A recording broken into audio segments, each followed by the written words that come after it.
We welcome you folks to Jim and Betty Smith Stadium here up at 3333 in Boone, North Carolina, as your App State Mountaineers taking on the Wake Forest Demon Deacons, number 15th ranked in the country. Good afternoon, everyone. Jordan Luker here with Bobby Phillips beside me. Now, Bobby, a lot of hype going into this game, facing the number 15 team in the country. What are some of your expectations for today going in? Well, I'm definitely expecting this one to be a good one, Jordan, as the actual record for attendance set last time Wake Forest came up the mountain here to Jim and Betty Smith Stadium. I don't think we're reaching that right now here in the game today, mix of the weather as well as it being moved earlier in the day, but I'm expecting this to have a lot of hitting going on.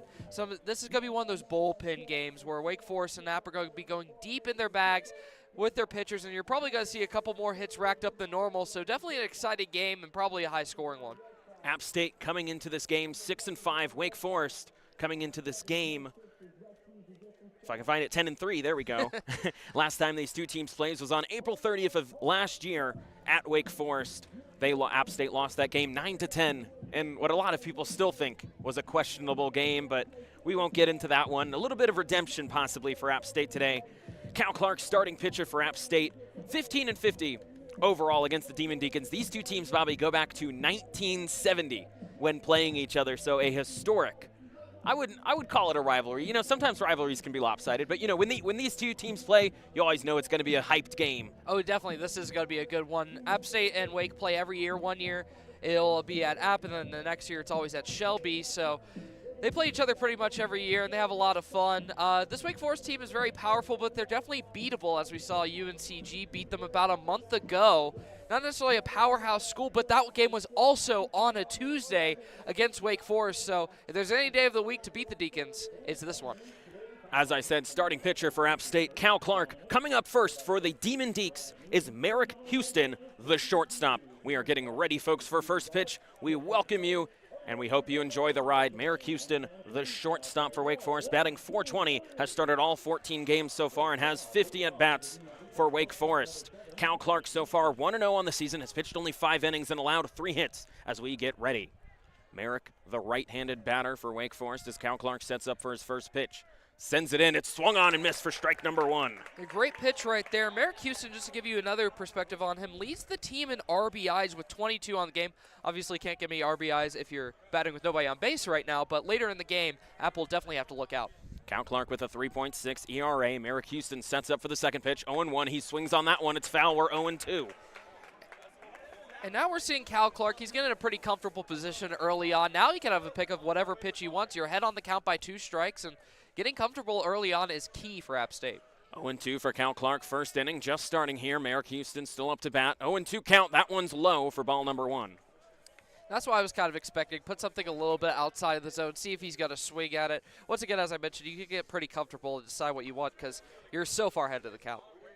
Cal Clark, last time he played was as a reliever versus Gardner-Webb. This is his first game starting for the Mountaineers. That pitch is in. That one swung on foul. It's a little dribbler towards the third base side, and it's still 1-2. I'll give you a quick stat about Cal Clark. Has a 3.6 ERA on the season so far. Only 1 win in that game you were talking about, Jordan. So still fighting his footing in the season so far for the Mountaineers. Cal Clark, 2 strikeouts for the Mountaineers. 1-2 count still. Top of the first inning.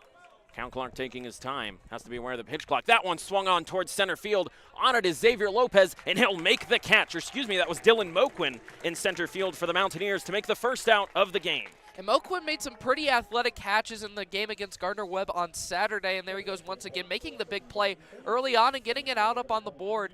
For App State, they really need to limit how many guys they can put on base because this Wake Forest team can hit some home runs, and you want to limit how many points that puts up when they do so.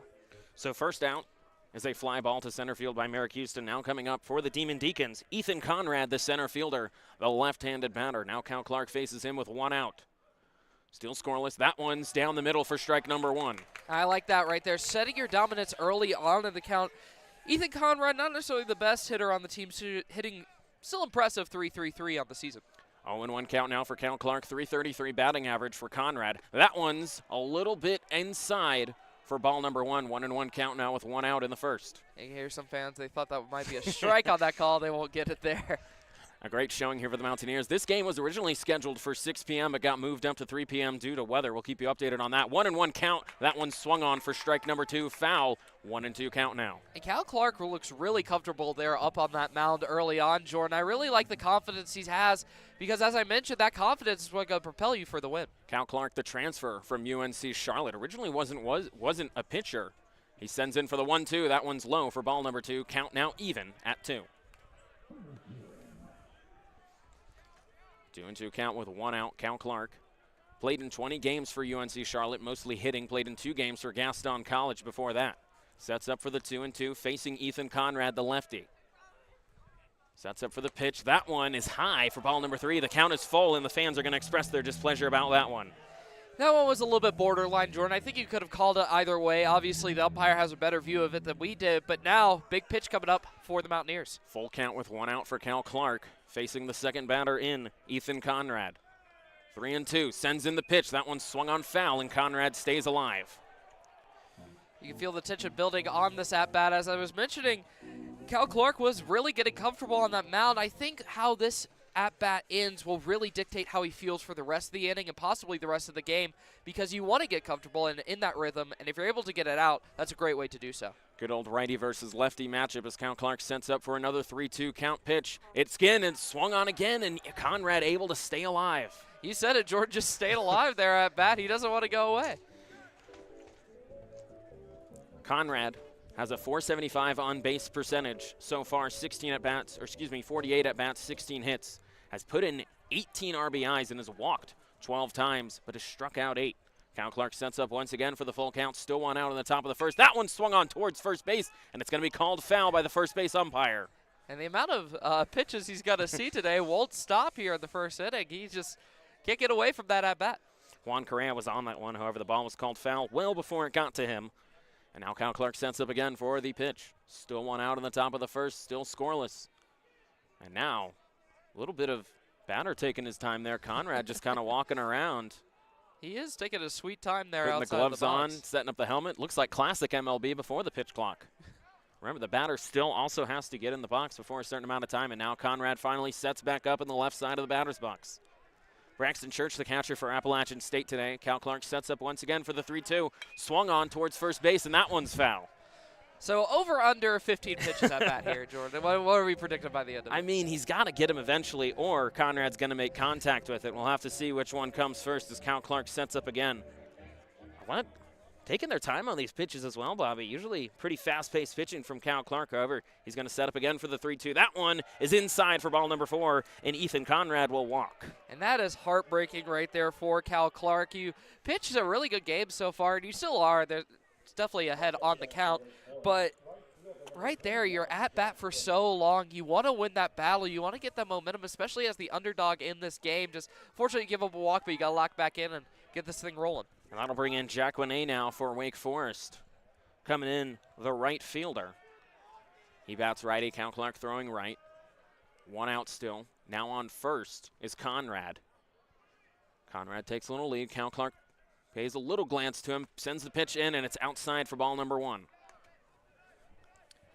Jack Winney batting .295 at the plate so far, which is poor by, I guess, Wake Forest standards, but still a very good batting average. Bats .280 with runners on the base. 1-0 count now for Cal Clark. Still 1 out. Conrad on first. Sets up for the pitch. 1-0 pitch. That one swung on foul for strike number 1. Counts now even at 1. A lot of tip balls so far early on from Cal Clark's pitches. Whenever Wake Forest is swinging at him, majority of the time, besides the first pitch, I believe most of them have been foul balls or just straight up contact. So Wake Forest having an eye for the ball, just can't quite get the bat at the right location. Count even at 1 still. Cal Clark also played Summer League for Lake Norman in that area. Still 1 out. Conrad at first. Clark sets up for the pitch, even at 1-1. That one swung on towards left field. It's going to go down for a base hit. On it is Figueroa in left, and he's going to have to send it in. Well, there goes the no-hitter, Jordan. But right there, great job by Wake Forest getting their first hit of the game. They put up a lot of hits, and what's so great about them, as I alluded to earlier in the game, is when they score home runs, a lot of the times they have guys on the base, and right now they're setting it up just like they like it. Get a lot of guys on base and then bring them home. Well, now up to bat, Cade Lewis for Wake Forest coming in. Jack Winay actually led Wake Forest in home runs, so you got rid of him, got him on base. A nice hit to left field for Winay, puts a runner in scoring position in Conrad. Still one out for the Mountaineers. Cal Clark sets up for the pitch, looks back towards second. That one's hit towards first base towards Juan Correa, however it's foul, 0-1 count. Once again, there's that contact, Jordan, that I keep talking about. When they do swing at it, they're making that contact no matter what. And Cal Clark, you'll get away with the strikes, but you eventually want to get some by them without picking up the hit. 0-1 count for Cal Clark. Conrad on second. On first, Jack Winay. Sets up, still one out. Top of the first. Sends it in there. That one's hit way towards center field, up and away. Dylan Moquin's going to have to run for this one, and he makes the catch, and no runners will advance. A nice play there by Dylan Moquin to make it 2 outs. And Jordan, as you could probably hear on the broadcast as well, the wind is picking up here in the high country. I think that may have affected the ball's trajectory right there. You saw Moquin a little confused on where to go in the outfield. Thankfully, he was able to pick up the out, but that might be a factor going into this game. It definitely could be. Wind definitely picking up. Looks like it's going towards the southeast based on the American flag. Actually, it's going all over the place, Bobby. But now up to bat for Wake Forest coming up. Number 1, Dalton Wentz for the Demon Deacons. Setting up is Cal Clark. 2 outs now in the top of the first. Cal Clark trying to get out of the inning with runners in scoring position and a runner at first. Conrad's the one in scoring position. Wind starting to pick up here. Cal Clark sends in the first pitch. It's high for ball number 1. Cal Clark really wants to get out of this inning without letting up any score. You're 2 outs, but you also have 2 guys on the base, so you have to be really careful on where you're picking this ball at and really making sure you can close it out. Dalton Wentz now, another lefty for Wake Forest coming in. 360 batting average, 407 on base percentage, 10 strikeouts. But that one's sent in, and the ump's going to call it a ball outside. That one was a little sketchy, Jordan. You saw that could go either way, a little bit on the outside of that zone. I ultimately believe the ump made the right call, but these App fans might not get too happy if those continue. Dalton Wentz, the third baseman for the Demon Deeks. 2-0 count, 2 outs for Cal Clark, trying to get out of the inning with runners in scoring position. That one's hit way up in the air, and it's going to be out of play on the third base line. 2-1 count now for Cal Clark against Dawson Wentz. Finally getting a strike on the board, prevents him from going down 3-0 in the hole with 2 guys on base. Hopefully gives Clark a little bit more confidence for this, presumably, last at-bat of the inning. He really just needs to get comfortable, pick the pitches he's confident with. Cal Clark trying to get out of the inning. Still scoreless. Wake Forest with 1. Looking at that one, that looked like it could be perfect placement. Now he'll have to decide if he's going to swing at this next one and risk closing out the inning. 2-2 count with 2 outs. Cal Clark trying to get out of the inning and get the Mountaineer bats up now. Clark sets up for the pitch. That one's down the middle for strike number 3, and the Mountaineers get out of the top of the first. Great job by Cal Clark getting the final out of the inning right there. You can see here the fans erupt with applause, as that's an exciting way to start the game against such a tough opponent. Down in the top of the first, Wake Forest gets 1 hit on no errors, but gets no runs. We'll be back for more Mountaineer baseball as they come up and try and get their bats going on 90.5 WASU on YouTube.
Welcome back to more Mountaineer baseball here on 90.5 WASU's YouTube channel. Jordan Luker here with Bobby Phillips App State got out of the inning with one hit thanks to the pitching by Cal Clark.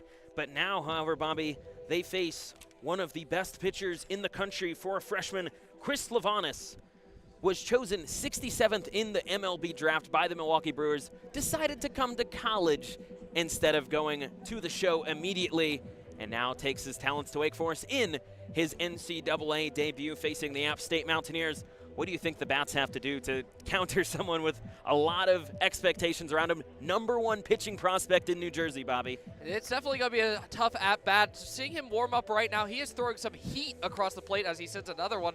Don't have a radar gun, but he is definitely pitching well into the 90s. I think App State just needs to be really cautious on what they swing at and what they don't. They can't let the speed get in their head. They have to really pick which ones they want to place and swing at smart pitches. Don't swing on the outside just because he's throwing them fast. You need to be sure you're making the right decision and just lock in if you want to win. He'll face Tyler Figueroa, the transfer from Siena. We all saw him last year. Very good on the bases, very good getting on base. Figueroa has a .491 on-base percentage for the Mountaineers. The righty facing the freshman phenom Chris Lavanis, who will debut his NCAA talent today and goes in for the first pitch. Setting up, still scoreless in the bottom of the first. Lavanis' first pitch is swung on by Figueroa, and it's going to be foul for strike #1. And me and David were talking about this on the broadcast on Saturday, Jordan. How long do you think before we catch a foul ball that goes over the mound? You know, I've gotten closer when I'm in the other booth than I have been here for some reason. And I think it's just the way the wind is. Maybe with the wind today. A second pitch is in, and that one's going to be high for ball #1. Yeah, we had a couple that came close to us last game. That's why I mentioned that. We were really hoping one would just land right here on the table, but it didn't go our way. I mean, they don't clean back there. You might be able to get a wand bomb down there. 1-1 count now for Lavanis against Figueroa. Sends up for the 1-1 pitch. That one's high for ball #2. And that's exactly what I was talking about right before this at-bat. Figueroa being smart on what he swings at, and not that one was way high. And he saw that from a mile away, and now he's ahead on the count. 2-1 count for Figueroa facing Lavanis. Lavanis had a below 1 ERA in high school, trying to make it that case now, but he sends it in high for ball #3, and it gets past the catcher Conti. However, no runners on base, but that could have been dangerous. Yeah, I don't like how shaky he's looking early on. Jordan Lavanis with a wild pitch. You can't be laying those up as the game goes on. You need to get settled if you want to pull it through for the Deacons. Possibly some freshman nerves for Lavanis. He's now 3-1 against Figueroa. Sends in the pitch. That one's going to be just in there for strike #2. We're now full count. And that was a very well-placed pitch right there, Jordan. Definitely not within Figueroa's hot zone. A little bit inside and just goes right down the strike zone and picks up the strike, so now it's a full count. Figueroa playing left field today for the Mountaineers, unlike what he usually plays. That pitch is in there. That one swung on by Figueroa all the way towards center field. 3 Wake Forest players are on it. Hawk is on it, but the center fielder will make the play. That was Conrad for out #1. And great contact right there from Figueroa, just not the right angle. I think if he was able to get a better angle on that ball, Jordan, that one might be going flying over those fences, but a lot of power early on right there from the hitters. They just need to place it better. So a can of corn lands in Conrad's glove for out #1, and now Tyler Lichtenberger, the freshman for App State, faces the freshman pitcher for Wake Forest. 1 out now in the bottom of the first. Lichtenberger, the lefty, faces Lavanis. That one hits him, and Lichtenberger will get on base for the Mountaineers. And that cannot be comfortable right there from Lich in these colder conditions, getting hit by the ball, but we're seeing as someone the ball. who, sorry, Bobby, as someone who played in Indiana, I can tell you it's not fun. Yeah, I bet not, but Lavanis, a little bit of a wild thing up there on the mound. The ball's all over the place, completely unpredictable. Joseph Zamora now coming up for the Mountaineers. Playing second base today. After him will be Juan Correa for the Mountaineers.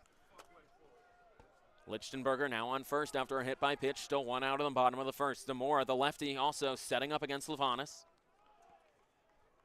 Lavanis taking his time, paying no mind to Lichtenberger. That one is going to be outside for ball #1. Yeah, good eye right there from Zamora. Batting .394 so far on the year with 10 RBIs. One of the leading hitters early on in the year, and definitely propelling this App State team. Zamora 1-0 count. Lavanis now looking over at Lichtenberger, who takes a lead off first. Now sets up for Zamora. Still 1 out in the bottom of the first. That one's sent in high for ball #2. Once again, that ball just not being placed where he wants it, I believe, Jordan. That one looked like he was trying to go a little bit more inside, but just gets a little wild and high. And Zamora, he has a good eye for those types of things. Now ahead on the count with a runner on base. Zamora ahead in the count. has already walked 10 times, 535 on-base percentage, which is about as good as you can ask for someone in NCAA Division I baseball. Lavanis sets up for the 2-0 pitch now. Lichtenberger still taking a lead off first. Takes a little bit more of a lead. That one is going to be low for ball number 3. And Lavanis, once again, looking uncomfortable still and going down 3-0 strikes. That is not the position you want to be in early on in this game, Jordan. We'll see what Zamora decides to swing at because he can really have his pick of any pitch. Freshman nerves continue for Lavanis, facing Zamora now. Lichtenberger takes a little lead off first. He does lead the Mountaineers in steals, and Lavanis tries to pick him off, however, is unable to. And I don't hate that throw to first right there, Jordan. He was well off that bag, and you could tell he was not ready for it. I wouldn't be surprised if Lavanis goes to first base once again. 3-0 count against Zamora for Lavanis. Looks back towards Lichtenberger. As I said, leads the Mountaineers in steals 4 for 4. Lavanis sets up for the 3-0 pitch against Zamora, sends it in. It's going to be in there for strike number 1. And once again, right down Main Street for the pitch to clean it up after getting behind in the count. We saw that earlier from Lavanis. We had an at-bat, so I understand why Zamora doesn't want to swing at that. Your head on the count. Well, you don't swing at a 3-0. Yeah. Or coach will kill you usually, yeah. Unless it's godly. Lavanis now 3-1 against Zamora. Sends that in. Zamora hits that one foul almost towards us, and it heads towards the windmill. 3-2 count now for Zamora. See, Jordan, those are the balls I was talking about. That we You saw wanna run those over there? so many times last game. Me and David were broadcasting. I hope one will place right here one day. Cold starting to pick up here at Jim and Betty Smith Stadium. It was pretty nice out earlier, but now really starting to pick up with his wind up here. Fans still filing in. Once again, Lavanis goes in towards first, towards Lichtenberger. Is unable to get him on the pickoff. 3-2 count, still 1 out in the bottom of the first. As I mentioned, Jordan, he went there once again. I don't like that throw as much that time because Lichtenberger was ready for it. Full count for Zamora. Facing Lavanis. Lavanis sends that one in, and it's outside. Zamora will walk. And walking a guy once again, different reasons. Last time it was a hit by pitch, but Lavanis has to be really careful as now he's having a team meeting on the mound. And there will be a mound meeting as he will face Juan Correa, who, Bobby, leads the Mountaineers in home runs so far. This wind might play a factor as it is blowing away from the outfield so far, but Juan Correa, if there's any guy you want to hit a home run, it's him. Oh, definitely, Jordan. Juan Correa is one of the most exciting players on the team so far. Has 13 RBIs on the year, has 13 hits, or 13 runs scored, but 16 hits so far on the year. One thing I'm noticing, Jordan, I can't tell which player it is, but Wake Forest already warming somebody up in the bullpen. Not a great sign so far for Lavanis. Wake Forest. It's interesting. You know, you'd think you'd have your star freshman, but possibly they're just trying to get him some reps. But we'll have to see on that continuing development for Wake Forest as the mound meeting continues. It looks like in for Wake Forest in the bullpen is number 20, Hayden LeFew, coming in, but looks like he's going to stay in the bullpen for now. Yeah, Jordan, I'm not really expecting them to make a substitution this early on in the first inning. I think you get through the first inning pretty much no matter what, unless if it gets really bad. And you maybe let him ride out for the second inning and then make that substitution. On past to break it up on the mound, meaning Lavanis will stay on the mound, warming up for Wake Forest, Hayden LeFew. And now Juan Correa will come up for the Mountaineers, leads the Mountaineers in hits and strikeouts. So an interesting dynamic there. Also leads in home runs, has 5 so far in the year, looking for 6 with 1 out, and runners on first and second. Lichtenberger on second. Juan Correa thought about swinging on that one. Check swing. They're going to call it a strike. I don't know about that one. He wasn't even halfway down there. I don't think that was, Jordan, as you may have heard on the broadcast. That call. You can hear it through the wind. Fans expressing their displeasure towards the blue. 0-1 count for Juan Correa. Still 1 out. Lichtenberger takes the lead off second. That one's in there. It's going to be outside and high for ball number 1. 1-1 count now for Juan Correa. And another one of those 50-50 balls based on the strike zone, based on our perspective. Was pitched since the umpire was blocking it, but definitely a borderline. 1-1 count. Lavanis looks back towards Lichtenberger. That's swung on by Juan Correa. 1-2 count now. It's foul and out of play. Think about hard at that ball. That's the reason he's been able to pick up so many hits and so many home runs so far this year. But it can also create some precarious situations when he isn't able to get the right angle. 1-2 count now for Juan Correa with still 1 out. There's the pitch by Lavanis, and it's swung on by Juan Correa for strike number 3, and Juan Correa will strike out. That's unfortunate right there for the Mountaineers. You were hoping to at least get Correa on base so you could be in position to score early on against the Demon Deacons. Now you're a little bit of a weirder situation, and sacrifice fly is no longer an option. Well, that'll send in Braxton Church, the catcher for the Mountaineers, after the strikeout by Juan Correa. 2 outs now in the bottom of the first. Mountaineers in a very similar situation to Wake Forest that was in the top of the first, facing Cal Clark. Lavanis trying to get out of the inning with Lichtenberger in scoring position. Braxton Church, another lefty for the Mountaineers. First pitch outside for ball number 1. Braxton Church, one of the most exciting players on this team.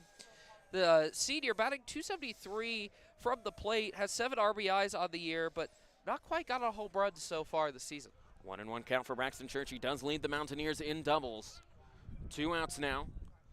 There's the pitch by Lavanis. That's hit by Braxton Church way towards right field. 3 players are under it. They're going to lose it, but the right fielder is able to make the play. That was Winay, and Wake Forest able to get out of the inning with no hits for the Mountaineers, no runs, and no errors. I was wondering if we were going to see an error right there at the end, Jordan. 3 Wake Forest fielders trying to get that ball, but thankfully they were able to communicate. Nobody got hurt, and they didn't drop the ball.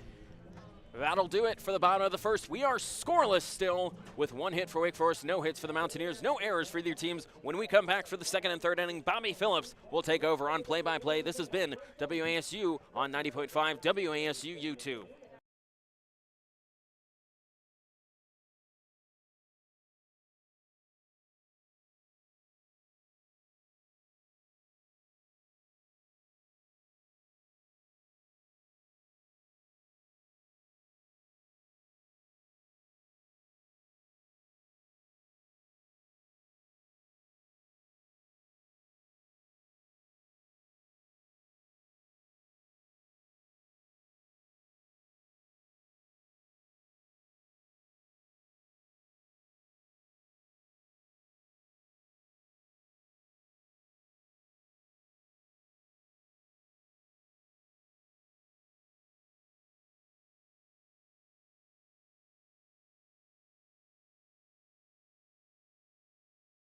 Of the strike zone and the umpires are giving him none of it so far.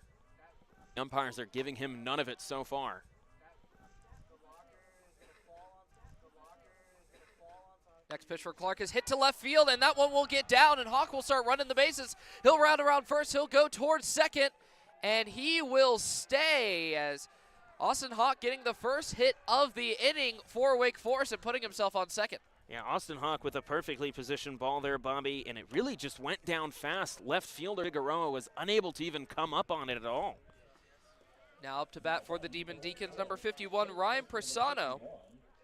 Batting around 400 so far on the year. A little less experience than the rest of the guys on the roster so far this season, but definitely making his way for Wake Forest.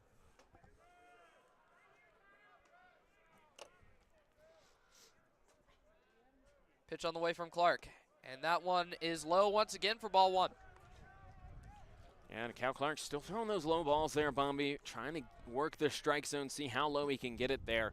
Got to be careful with a runner in scoring position here and make sure Braxton Church doesn't lose it, but he's always excellent at the catcher position. 1 ball, 0 strikes, 0 outs here at the top of the second. Next ball on the way, and that one is well within the zone. No swing from Presano, evening it up at 1-1. I'm really surprised Presano didn't swing at that one. That was almost the perfect pitch down the middle. Cal Clark sort of working the batters back and forth now. Definitely looks like at the pitch you want to swing, and Clark will get set, but he'll take a quick time to regather himself. Wind has subsided at least for now, Jordan. For now. We'll see if it comes back. You probably just jinxed us there, Bobby. I probably did, but at least for now we're okay.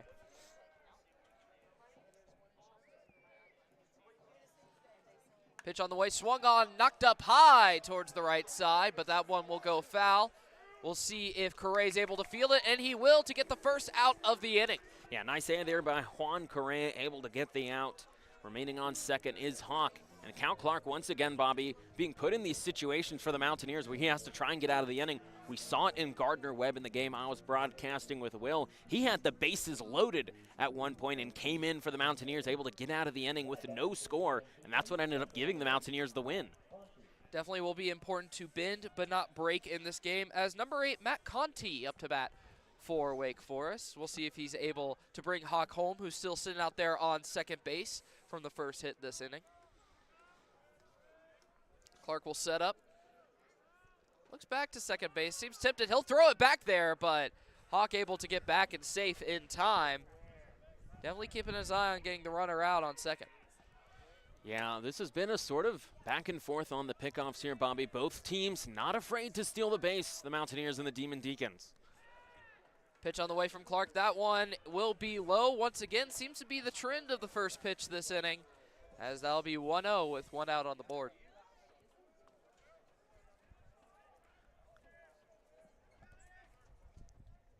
Clark now resetting. We'll see if he decides to throw to second base as he takes a long look again, but we'll throw it now. That one well outside for ball 2. Yeah, and Cal Clark trying to work around the strike zone, Bobby, there. Again, well, in the game he played against Gardner-Webb, the ump was calling it outside, but this time not calling it on those 50-50 balls. Ump having a very narrow strike zone so far in this game. Definitely early on in these innings, you have to figure out where the strike zone lies. Next pitch on the way from Clark. That one well high. Almost giving Conti a shave on that, making it 3-0 count. That one just got away from him there, Bobby, it looks like. And now Cal Clark down in the count. Going to have to be careful here. Doesn't want to be in another situation like he was last inning with runners on first and second. Definitely could be precarious if he does that. Pitch on the way. That one right down Broadway, not swung at all from Conti, making it 3-1. And a great recovery there by Cal Clark. The nice fastball down the middle to recover. Get it just one strike on there, and you know you're not going to swing on a 3-0 pitch. Cal Clark knew that. That's why he sent it down the middle. Yeah, you'll hardly ever see that, especially from how good these Wake players are. Next pitch on the way. That one well outside, and that will count for ball 4. And so Conti will take a stroll to first base, putting a runner on first and second. Yeah, and another walk there for Cal Clark just makes it an unfortunate situation where now he has a runner in scoring position and also a runner at first that can easily get into scoring position based on running. And now going into the bottom of the batting lineup for Wake Forest, Havar Williams, the lefty batter, batting .217 so far on the season, scored 7 runs and 5 hits so far on the year. And Havar, only a sophomore, Bobby, still trying to make a name for himself on this Wake Forest team. Looking for something right now. Pitch on the way, that one outside to the left, making it ball 1. But as you mentioned, Jordan, trying to make an impact on this team, and one way to do that was to bring some of these guys home who are on first and second, but we'll see if that happens after a mound visit from Kermit Smith. So we'll have a chat with Clark. Yeah, well, we can't see really if there's any action in the bullpen. I think Kermit Smith just trying to have a conversation with his pitcher right now. He does this often where he doesn't really take them out, but we'll just talk to him. Hey, slow it down a little bit on there on the mound. You know, you got one out. You can get the double play here if you play your cards right, but for the Mountaineers, Bobby, once again, putting themselves in these dangerous positions regarding defense, and then if the bats don't get going enough, it seems like they fall behind. And you can put yourself in these dangerous positions in maybe other games against out-of-conference opponents or even conference play, but going up against Wake Forest, you have to be really careful on what you do, and you don't want to put yourself in dangerous positions too often. Mound meetup will break up as no substitution will come from it right now. Clark will get reset as the count is still 1-0 with one out on the board. Runner on first and second, Havar Williams up to bat. And the wind picking up again, Bobby. I think that might be affecting some of Cal Clark's pitching as well, as it looks like it might be. The will stay on Williams' shoulder, making it sticks across the board at 1-1. It's blowing right towards us here. Maybe you're the wind whisperer, Jordan. Maybe. Clark looks to second base, will not throw it there, will throw it across home plate and swung on hard from Williams, making it 1-2. I really like that pitch there by Cal Clark. He finally seemed like he got the low-end pitch that he wanted, and Havar Williams went for the swing, was unable to get it after the ball went low. He has been chasing that pitch all game today, Clark, trying to get that down low and inside. But next pitch on the way, swung on, chopped up to the first base line, and that one will be called foul. As the runners won't advance, they'll have to come back, and the count will stay at 1-2. That always stinks when you run all the way to third, and then they eventually call it foul, because, you know, you got to run all the way, Bobby, or coach is going to get mad at you and take you out of the lineup. But always got to put in the hustle. But then you got to make the weak jog back. It's like when you steal and it's a foul ball, and then you're like, what do you mean? I just got the steal. And you lose the element of surprise on those fake Well, and then steals. you can't steal again. I remember there were so many times where I would steal in my with them, be bygones. Clark now reset, looking at second base for a very long time, debating on throwing it back there or not. Will instead throw it across the plate, and that one will be strike 3. And Clark will pick up the second out of the inning. And that's exactly his second strikeout of the day, Bobby. Once again, trying to get out of the inning with 2 outs and runners on first and second. And even though that we saw a strikeout off of that pitch, we're going to see a mound meeting right now, Jordan. Not sure what's going on. It looks like we might be getting a pitcher substitution this early in the game. It'd be an interesting move there by Kermit Smith to bring in an early reliever like that. Unfortunately, where we are, Bobby, we cannot see the Mountaineer bullpen, unlike the Wake Forest bullpen, which is right in front of us. And it looks like someone will be will coming in. Can't see the number from here. Maybe Jordan has a better look with our binoculars up here at the booth. It'll be Bradley Wilson, Bobby. Oh, that will be, as Jordan mentioned, Bradley Wilson coming up to pitch. We're going to take a quick break, but when we come back, we'll see how he's able to close out the inning. Steven Deacons, as your score is still knotted up at 0 apiece with what should say 2 outs on the board here in the second inning. And when we come back, we'll have the rest of the inning and the rest of the game right here on 90.5 WASU FM YouTube.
Welcome back to 3,333 feet here in the high country, where we're seeing App State taking on Wake Forest in the top of the second inning.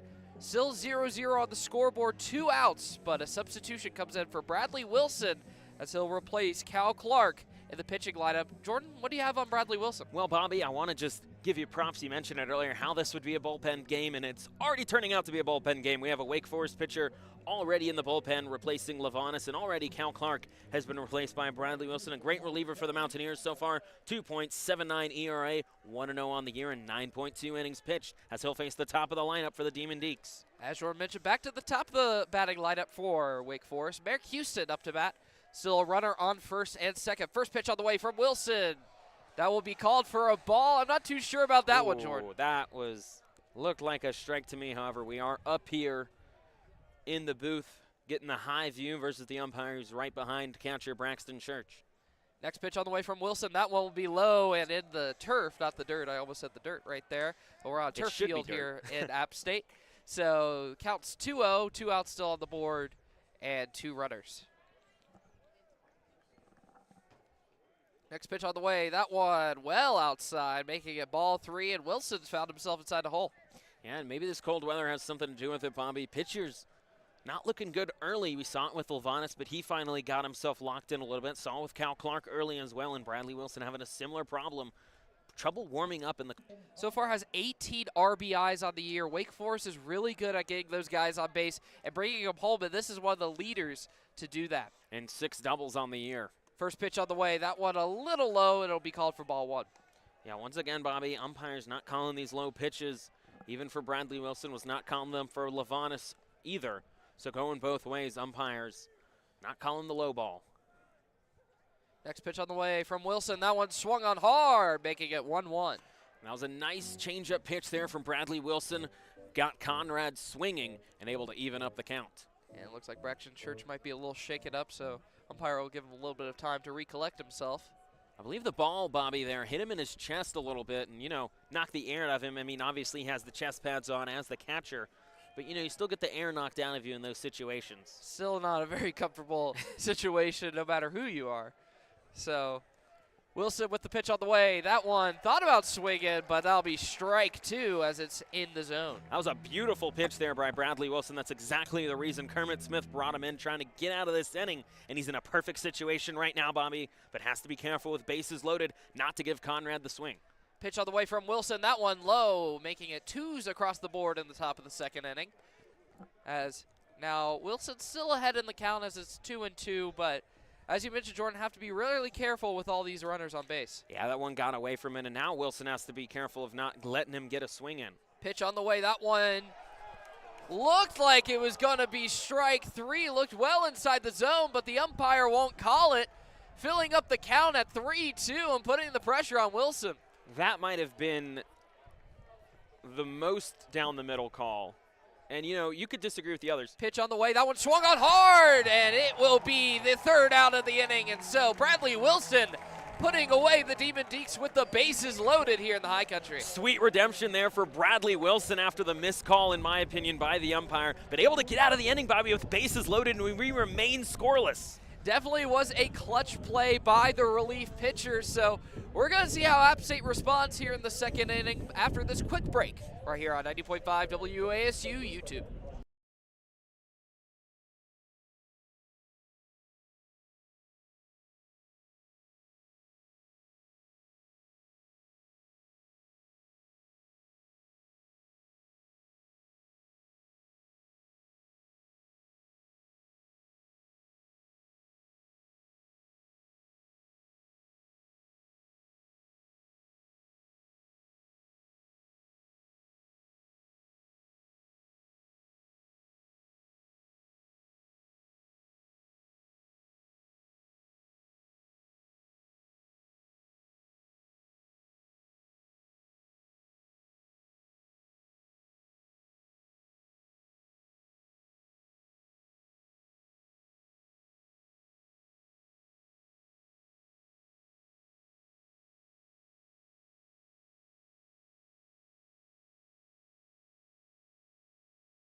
Welcome back to Jim and Betty Smith Field right here in the high country at App State University, where we see the Mountaineers taking on the Demon Deacons here, going into the bottom of the second inning, still knotted up at 0 runs apiece, but we have a pitching change right now for the Demon Deacons. Hayden LeFew. Jordan, what do you got? Handed pitcher now, Bobby, coming in for the Wake Forest Demon Deacons. Always love to see a lefty come in, 2.7 ERA. And his pitch so far, 6.2 innings for the Demon Deeks. 12 strikeouts, so a great strikeout reliever, Bobby, when you want him. And after a shaky first inning by Chris Lavanas, we'll see them make that change. We'll see if that's able to pay off. As Mountaineers starting to warm up, I believe Dylan Moquin next up to bat for App State number 11. App State wearing the black uniforms with the pinstripe pants today with the yellow numbers, and Wake Forest wearing the all grays with the black hats. So definitely very dark uniform matchup between both teams. Well, these are my favorite uniforms for the Mountaineers. I love the black with the pinstripes, Bobby. And it's interesting, you mentioned Dylan Moquin coming in now for Xavier Lopez. We've seen a lot of position changes for the Mountaineers. Now you have Figueroa in left. It's definitely been a little bit interesting to see where it is. Seems like Kermit Smith still testing out the waters, sees where he wants his guys, but now Dylan Moquin up to bat as LeFew. His first pitch on the way, and that one is well down the middle with some heat behind it, making it 0-1. And a great job there by LeFew to start off, sort of blowing away any pitching. He was warming up there for a minute. LeFew wasting no time, will take it down the middle, and swung on foul by Moquin down the right line, making him in the hole early, 0-2. Dylan Moquin, one of those hitters, Bobby, to come in the middle of the lineup and get on base for the Mountaineers. .615 so far on base percentage. Looks like the ball was still on the field, so they had to recover it. Now LeFew will take a little bit more time for his next pitch. He winds up, it's on the way, and that one swung on, is knocked over me and Jordan's head. And that one will keep Moquin alive. Thought we might get that one, Jordan. Yeah, just ever so close, Bobby. We'll get one of these days, maybe when it's a little warmer. Hopefully.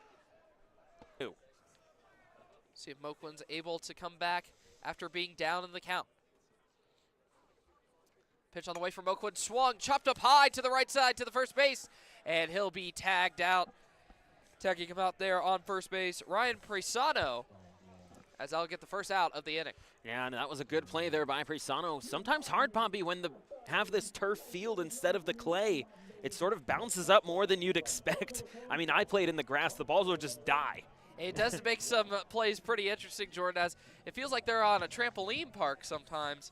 But now going up to bat for the Mountaineers, Riley Luft, one of the exciting freshmen on the team. First pitch on the way, down the middle, right down Broadway, strike one. Yeah, Bobby, I call him, he's sort of just one of those star freshmen for the Mountaineers, was playing right field earlier, and now. LeFew wasting no time, swung on, 0-2. He's going fast. I don't even have time to talk. He wants me to shut up. He is pitching really fast, Jordan. Pretty interesting, but Luft, one of those star freshmen alongside Lichtenberger in the batting lineup early on in the season. As the next pitch is on the way, swung on, swung to the left side, almost shoots the gap, but play is made, thrown to first base, and he will be out.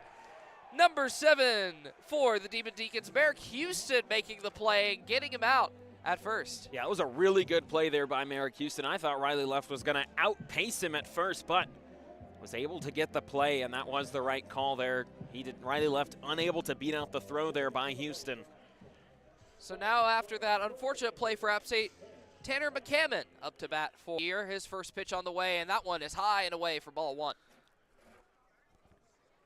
McCammon, Bobby, not playing in the recent few games. However, Kermit Smith putting him in for this one against the Deeks. Testing the waters. Next pitch on the way. That one swung on hard by McCammon. Now make it a 1-1 count with 2 outs on the board, no runners on base.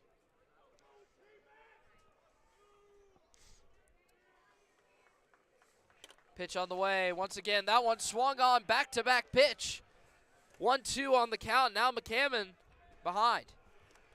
And LeFew doing a really good job working these Mountaineer batters, making them swing, Bobby. That's put them in situations. LeFew pitching it quick once again. That one swung on, but that one will be chopped foul down the left side, and McCammon will stay alive. A nice job there by McCammon to stay alive. And once again, Bobby, able to work these batters up in the pitch count and get them behind in the count. That's what LeFew exceeds at with the 2.45 ERA.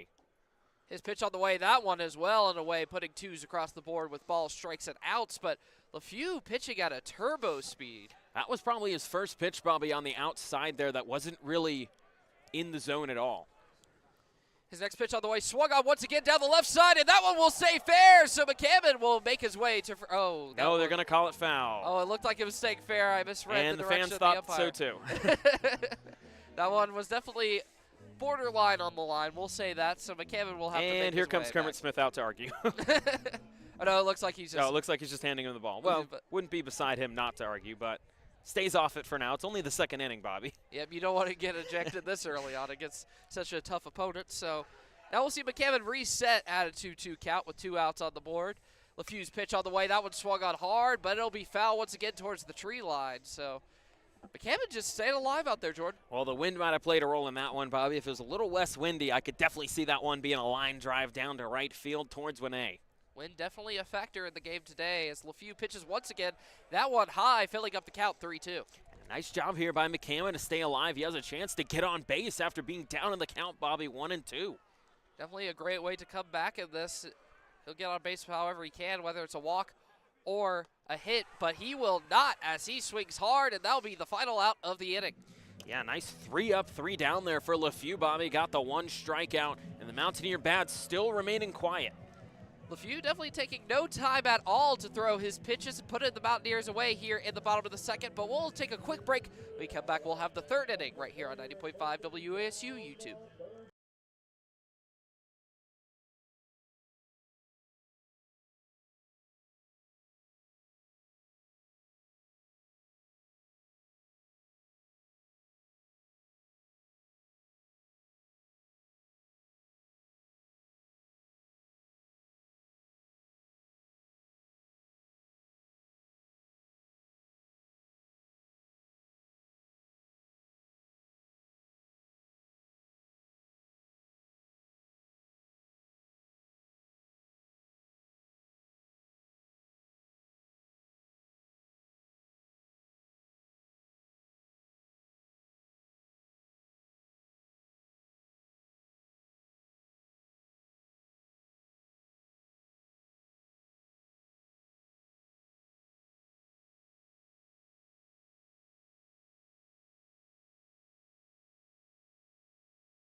Welcome back to Beaver Field here at Jim and Betty Smith Stadium as we're going into the top of the third inning.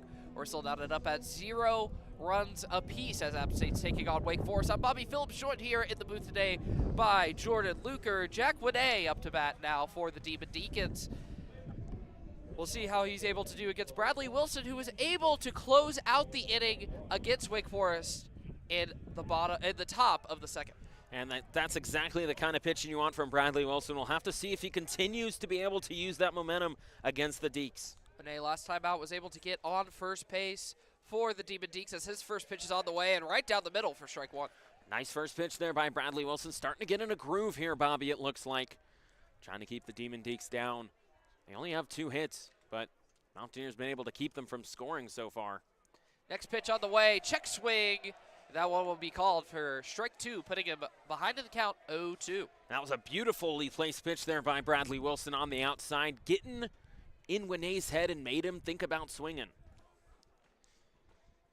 Pitch on the way from Wilson. That one swung on, and it'll chop up towards the back for a foul ball.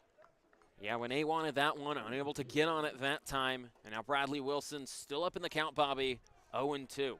Able to get on base around 46% of the time. We'll see if he's able to come back down in this hole. Wilson, his pitch on the way, swung on towards the left side, but foul once again, and Winay staying alive at the plate. And Winay, one of those batters, Bobby, who's just able to stay alive. We saw it earlier, and that's what got him the single earlier in the first inning. See what Wilson decides to do on this next pitch as it's on the way, and that one finally outside the zone for ball 1. That was the first pitch there of this inning for Bradley Wilson. That was out of the zone. Winay just able to make contact with some of them. Wilson really able to work on what pitch he wants to select so far ahead on the count. His next pitch on the way, that one down the middle, swung on hard by Winay, and that'll be out 1 here in the top of the third. A nice pitching spot there from Bradley Wilson, able to get out with a power hitter of Wake Forest. Winay led them in home runs, and Bradley Wilson able to get him out. And now up to bat for Wake Forest is number 6, Cade Lewis. Last time out, he had a fly out to center field as Dylan Moquin was able to pick it up for an out in the first inning, I believe. So we'll see what Wilson's able to do against him as the first pitch is on the way. Looked like it might be in the zone, but called outside by the boys in blue. Yeah, once again, those outside pitches not getting called at all, Bobby. It's been a factor this whole game, as a lot of strikes not being called on the outside that other umpires might call. Next pitch on the way, and that one is low, and that one's for sure ball, making the count 2-0 with 1 out on the board. Yeah, that one hit the turf a little bit there. Nice job by Braxton Church to make the recovery, even though there was no one on base.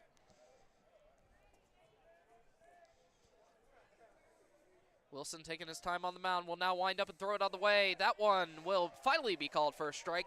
2-1. This tight zone by the umpires. Pitchers still trying to figure it out. But the relievers having a little bit of an advantage, Bobby, as we've seen a lot more strikes from them than the starting pitchers.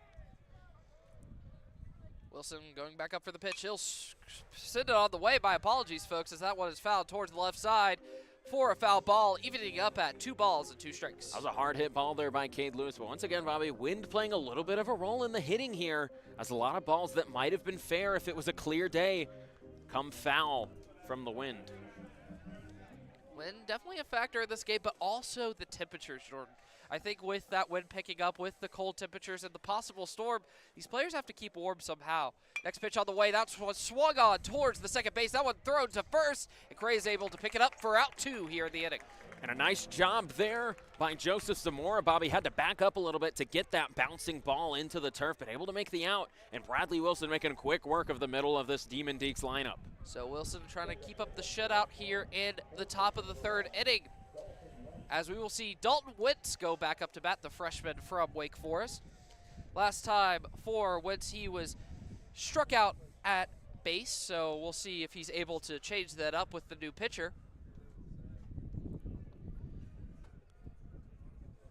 Wake Forest still 2 hits on the game today. Still no score, similar to App State. Next pitch on the way, a bunt attempt, but that one will be foul for strike 1. Yeah, that's the right play there by Dawson Wentz, just trying to get someone on base, trying to get some momentum going. A little bit of boos from the Mountaineer fans on the bunt. An interesting job there trying to maybe stop Bradley Wilson from having a game. Definitely an interesting decision from Wentz. Next pitch on the way, and that one is a little low, but called for a strike now. Wentz behind 0-2 at the count with 2 outs on the board. And that's the problem with the bunt, Bobby. If you don't position it right, it's a foul ball and goes in for a strike, and now he's behind 0-2. Wind picking up here in the high country. As the sun's starting to come out a little bit, that pitch well inside from Wilson will make it the first ball, making it 1-2. That one got away from him a little bit, maybe slipped off the fingers, Bobby. Had it down the middle, but looks like he tried to curve it inside to try and confuse Wentz a little bit, but it was too inside and Wentz caught it. Seats still filling up here in Jim and Betty Smith Stadium as the pitch on the way is outside once again, making it 2s across the board with balls, strikes, and outs. But Jordan, as I was saying, pretty decent crowd in the stands, not as many people on the hill, but still a good showing right now for the Mountaineers. Next pitch on the way, swung on hard, and that will be out 3 here at the top of the 3rd inning as Bradley Wilson able to take away all 3 batters, nobody on base. So we're going to take a quick break, but when we come back, we'll have the bottom of the 3rd right here on 90.5 WASU.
And welcome back here to App State University, where we're seeing the Mountaineers taking on Wake Forest, the Demon Deacons, as we're still knotted at 0 runs apiece going into the bottom of the 3rd inning.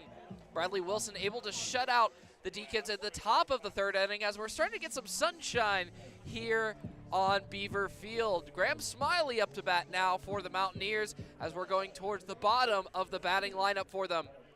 Hayden LaFew still the pitcher for Wake Forest, the fast pitcher who doesn't take much time between his throws. Well, I guess he wants me to be quiet. He knows I talk too much, and it's like, I need Jordan to stop talking a little bit. I'm going to pitch really fast. And as we say, that pitch on the way, swung on by Smiley for strike 1.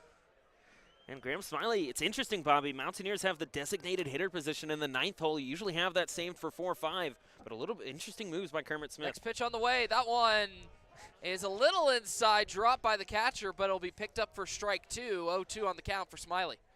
Yeah, and it doesn't matter if the catcher drops it, Bobby. It's just what happens when it gets over the plate. That's why the umpire called it a strike. LaFew wasting no time at all. Next pitch on the way, that one well high. You can see that from a mile away. 1-2 the count for Smiley. And I want to say that's one of the disadvantages, Bobby, of going so quickly. You sometimes lose control of the ball. Next pitch on the way. That one inside will be picked up for ball 2. Looks like Deacons were trying to frame it a little bit right there. Conti was trying to trick the umpire a little bit, but will not get away with it.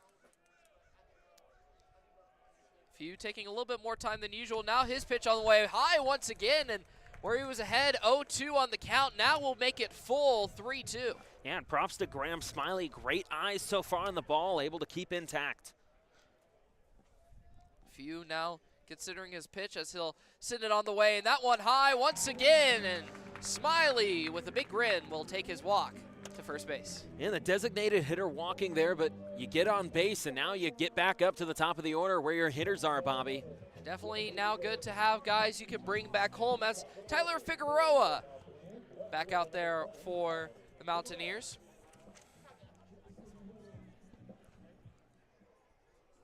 Graham Smiley on first base as there's still 0 outs on the board as we're here in the bottom of the 3rd inning. Zero's still scoreless.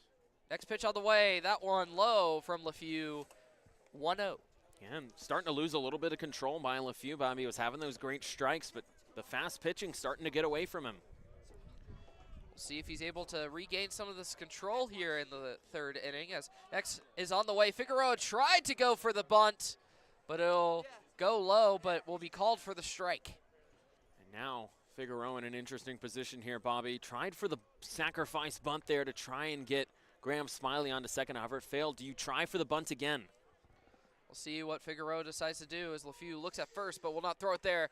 That one right down Broadway for strike 2, 1-2 count. That was a really good pitch there by LeFew, able to catch Figueroa off guard, and now he's down in the count.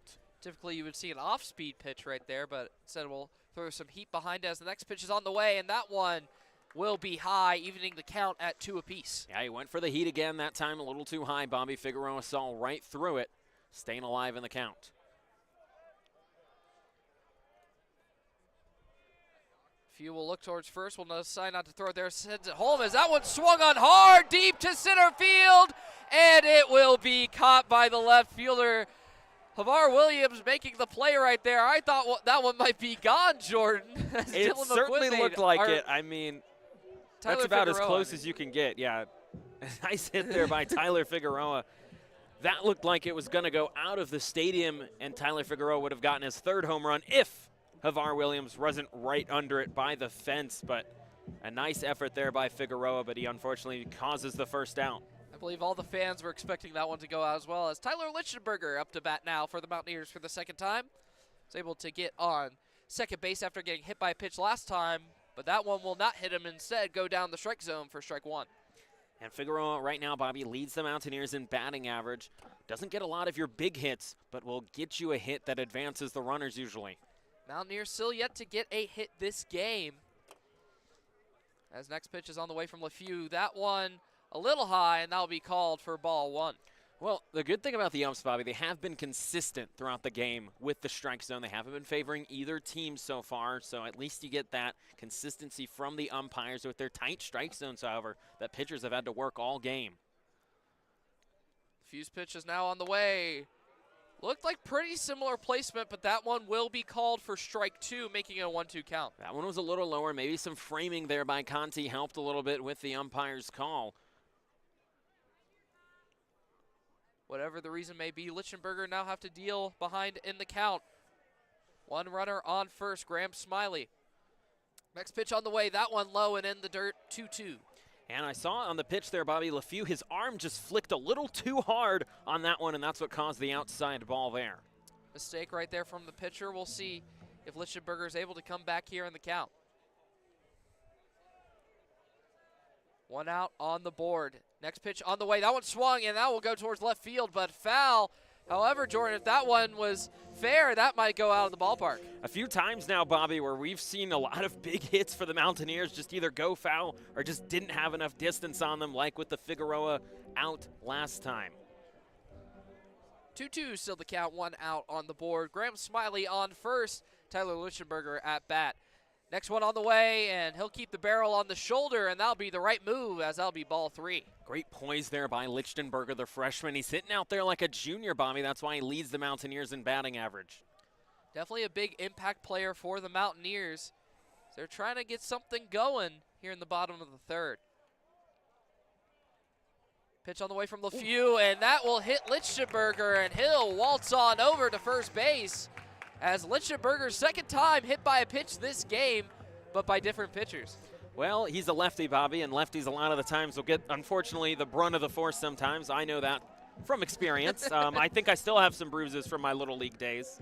Still interesting to see that in a lefty-lefty matchup, but LeFew now has to deal with a runner on first and second with only one out on the board, as Joseph Zamora is up to bat for App State. Zamora batting around .394 so far on the year. Definitely an impact player at the plate. LeFew's pitch on the way for Zamora. That one well in the dirt. That one almost went by the catcher as he throws it to second base, trying to get Smiley out, but a little bit misplaced, and Smiley is safe. Yeah, and Monty maybe thought he could catch catch Graham Smiley off guard there at second. He almost did get the out, however, just a little bit of a too quick of a throw. Got the out, and now we'll have a mound visit. We'll have a mound meeting indeed, Jordan. We'll see if they decide to replace pitchers, as I see somebody warming up in the bullpen, but right there, it looks like the ball could have gone behind Monty on the pitch, and Smiley thought about stealing, saw he recovered it. It was only waltzing back to second base. I like the attempt to try and get the out, but unfortunate for Wake Forest, unable to execute. And now you have a runner on first and second with one ball on the board. Zamora at bat. Yeah, and a great job there by Monty to able to keep the ball in his glove. He's been great so far from catcher. Bobby, I was looking at the Wake Forest bullpen. It looks like number 46, Griffin Green, or either number 45, Dylan Zucker, will be in the bullpen. It was hard to see the second number, but I definitely saw a 4 for the first number. We'll see if the Deacons decide to make a substitution this inning or the next, depending on how the pitching continues to go. Runners on first and second. Joseph Zamora up to bat. Lichtenberger and Smiley, the ones on base. Next pitch on the way from LeFew. That one looked a little closer to the zone, but will be called for ball 2. And once again, Bobby, consistency on the umpires, keeping that tight strike zone. Zamora able to work it a little bit. Great eye on him to take advantage of the tight strike zone. LeFew, now his pitch on the way. That one well inside, almost clips Zamora. So that'll be called for ball 3. Now LeFew behind in the count, 3-0. And well, Bobby, the Mountaineers last year were in the top 30 of the NCAA in hit by pitches, looking like on the same level. Obviously, you don't want your hitters to get hit, but it gets you on base. They'll take the free walk to first base if that's what it means. Next pitch on the way, swung on by Zamora. He'll make it 3-1. A little bit questionable why he would swing on a 3-0 pitch, but he decides to do it anyway. Well, he hits the bat there in frustration, Bobby. It looked like he had the power on it. Unfortunately, just a little too low there for Zamora, and he wasn't able to hit it in the right position, and it hits foul. 3-1 count, 1 out on the board. Next pitch on the way. That one swung on by Zamora towards center field, and it will be caught right there. The center fielder, Ethan Conrad, making the play for the second out of the inning. And the wind really carried that one, Bobby. Ethan Conrad, however, able to make the play. And right now we're set up in a very interesting situation with another mound visit by Wake Forest. And it looks like they will be making a substitution at pitcher. Unclear still on that second number on there, but as Jordan pointed out, I believe it's either Dylan Zucker or Griffin Green. It is Griffin Green, 46. So we'll see how he does and if he's able to close out the bottom of the third against the Mountaineers right after this quick break on 90.5 WASC.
Hot to go playing over the PA system here in the high country as we're still knotted at 0 apiece as App State takes on Wake Forest with 2 outs on the board here in the bottom of the third. We see Griffin Green subbing in at pitcher.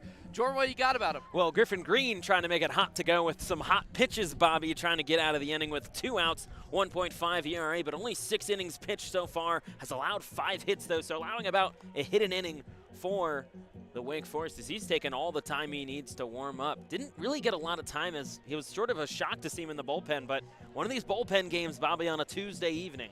Yeah, it's definitely been interesting to see, as Juan Correa is the next up to bat. Struck out last time against Wake Forest at bat there in the first inning. We'll see if he can change the tides, as we have a runner on first and second. We'll see if they're able to come back home.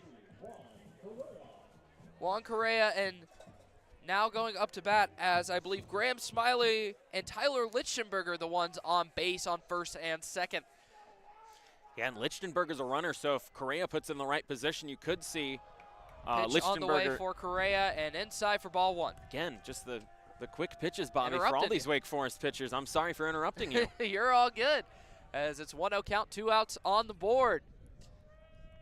Pitch on the way from Green. That one swung on hard by Correa. He's known for that, but it'll go by him, making it 1-1. And you see, Bobby, I said earlier, Correa leads the Mountaineers in hits, but also leads in strikeouts. He will swing if he likes it, whether it makes contact or not. Green taking more time at the mound, as he'll sit as Juan Correa swings hard. That one to center field. See ya! Home run for Juan Correa, putting the first points on the field for the Mountaineers. What an amazing home run there by your guy. That's the guy you want to make the play. And Juan Correa once again delivers for the Map State Mountaineers to put him up 3-0 against the number 15 in the country, Bobby. Definitely a great look for the Mountaineers. First hit, first home run of the game, as Juan Correa is able to put them up 3-0 after Green delivered that red-hot pitch. So Mountaineers now building some momentum. First ones to strike here in the game at the bottom of the third. Definitely a big impact play, as Braxton Church now up to bat. And what a hit by Juan Correa. As next pitch is on the way for Green, and that one's high for a ball. Man, and what a big time for Correa. You're already in the third inning, Bobby, and now the Mountaineers able to get some momentum against the Demon Deacons, who really haven't been able to get the bats going. Next on the way for Church. That one a little bit high and out of the catcher's mitt, as that'll be ball two, 2-0 count, still 2 outs on the board. And now looks like getting a little bit shaky up there is Griffin Green, Bobby. You know, you come in, you face the Mountaineers power hitter in Juan Correa. He hits a bomb off of you, and now you got to go back in and get back in the zone. Fans getting more in it as well, Jordan. Next pitch is on the way. That one swung on by Church, and that'll be chopped up towards the first base, and that one will be tagged out by Preeson, as that will be the final out here in the third inning, but not before Juan Correa's able to deliver that 3-run bomb for the Mountaineers. But we're going to take a quick break, but when we come back, Jordan Luker will be taking back over on play-by-play for the 4th and 5th inning. So don't go anywhere. You're listening to App State Baseball right here on 90.5 WASU YouTube.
Welcome back to Mountaineer Baseball here on 90.5 WASU at Jim and Betty Smith Stadium.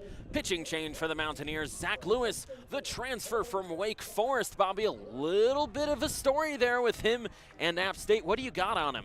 Definitely going to be interesting. Juan Correa so far this year doesn't have many stats on his name, so I believe he's making his debut for the Mountaineers this season. It will be his debut, Bobby. What a game to do it. I mean, you're going up against your previous school, a big game. You're up 3-0. You're in a really good position. So really excited to see him out there on the mound, and we'll see what damage he can do. Zach Lewis, the transfer from Wake Forest, the redshirt junior, went to West Forsyth High School, grew up in Winston-Salem, North Carolina, right where Wake Forest is. You'd think they'd be in the city of Wake Forest, however they aren't. They used to be, Jordan, before they moved to Winston-Salem. Why they didn't change the name, I don't know.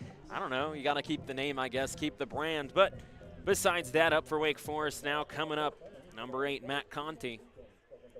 And last time, Austin Hawk coming in. And last time at bat, Hawk was able to get a double on the play. We'll see if Lewis is able to respond better. Austin Hawk, first pitch inside there for Zach Lewis. Austin Hawk in his first at bat got a double for the Demon Deacons. However, it went nowhere. Mountaineers up 3-0 against the Demon Deacs. If you're just joining us off of a Juan Correa home run in the bottom of the third, now entering the top of the fourth.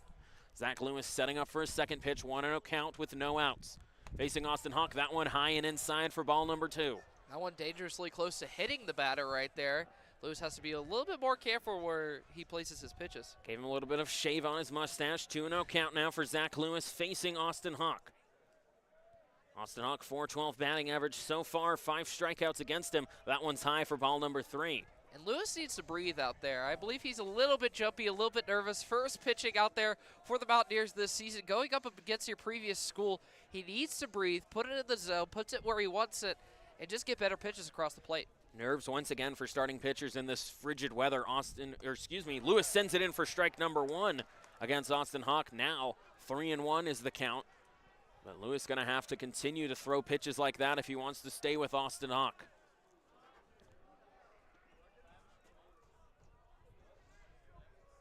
Hawk so far, 1 hit today, has 7 hits overall. That one's sent towards shortstop, and making the grab is Lichtenberger. A great play there for the first out. Yeah, great play right there from the Mountaineers. You want to keep them at bay, especially after getting a big score. You want to keep Wake Forest down and keep the momentum going, so great job early on by the Mountaineers. So Lichtenberger able to make the line drive catch there by Austin Hawk. That would have been a nice base hit for him, but Lichtenberger right in the position where you want him to be. So a line out to shortstop gives it 1 out for Zach Lewis. Now facing, Presano. Lewis sets up, now 1 out. That one's outside for ball number 1. And after getting it out like that, even though it was off of contact, Lewis definitely has to feel a little bit more comfortable up there on the mound. We'll see if he's able to rebuild it against Presano. Lewis 1-0 count now against Presano. Setting up for the second pitch. That one into the turf for ball number 2. A little bit of nerves here. Yeah, definitely not a great look right there off of that pitch, but Presano last time fouled out towards the out of play line, and we saw Juan Correa pick it up for an out. So Presano also looking for a better at-bat going up against Lewis. 2-0 count for Zach Lewis. Facing Presano. Presano last time flew out to center field. Moquin made the catch.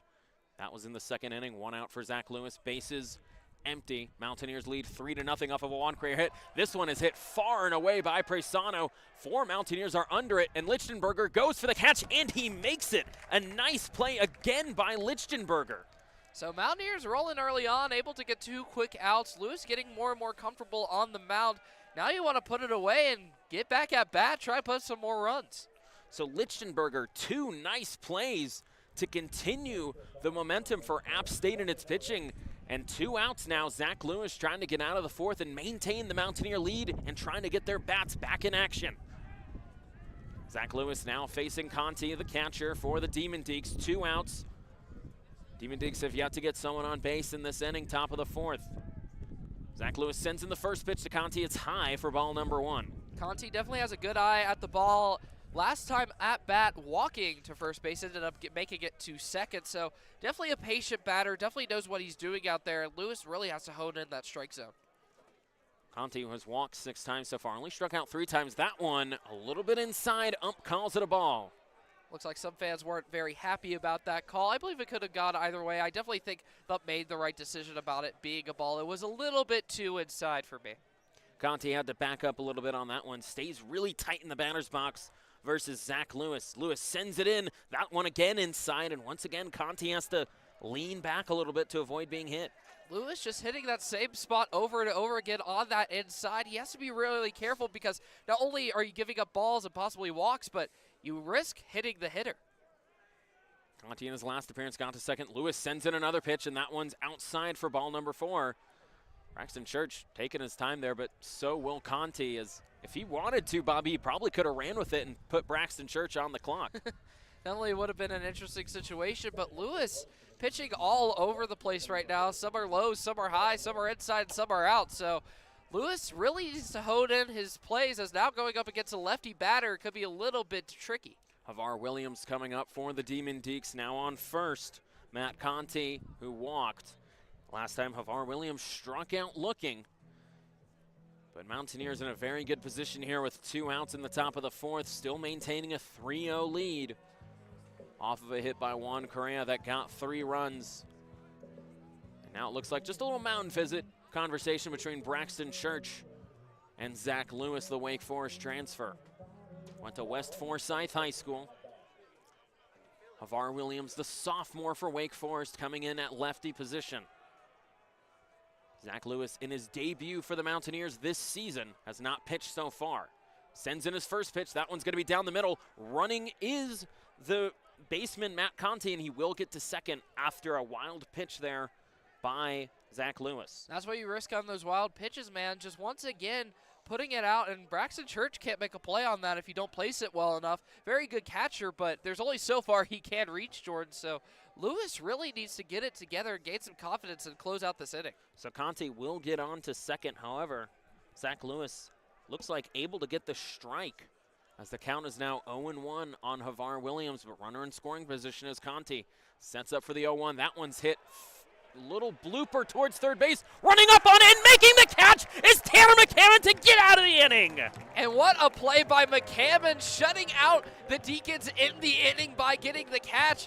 Last time for Havar Williams, he struck out. That time was a weird chop swing for a foul ball that was fielded. So great fielding by the Mountaineers. You saw from Lichtenberger earlier. There you see from McCammon. So overall, just great plays. 1 left on base for Wake Forest after the Mountaineers keep the Wake Forest bats quiet once again. No hits and no errors. Mountaineers still lead 3-0. Good guys on top against the Demon Deacs.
Back here for Mountaineer Baseball on 90.5 WASU on YouTube. Jordan Luker here with Bobby Phillips.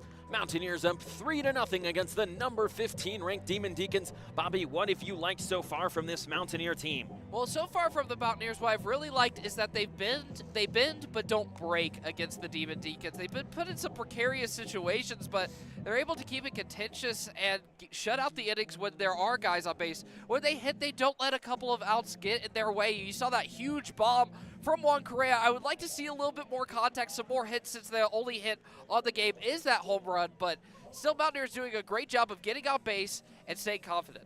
Dylan Moquin coming in for the Mountaineers now, the lefty batter facing Griffin Green, who's already pitched 1 inning. Mountaineers up 3-0. First pitch in there for ball number 1 by Green in the bottom of the 4th inning. And last time Moquin was at bat, he grounded out to first. We'll see if he is able to make a different outcome since the last time he was at bat.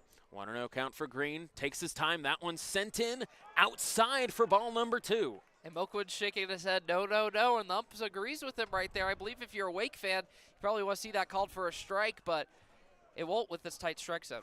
2-0 count now for Griffin Green. Dylan Moquin ahead. That one sent in once again outside. 3-0 count now for Moquin. And the catcher's going to get a new ball. Even though it hit the turf, maybe that Griffin Green thought, hey, if I get a new ball, maybe I can send it in for a strike. Maybe, but Green pitching a little bit all over the place, was the pitcher who gave up that home run to Juan Correa just an inning ago, so definitely want to see him clean it up. Tight strike zone so far in this game at the bottom of the fourth. 3-0 pitch.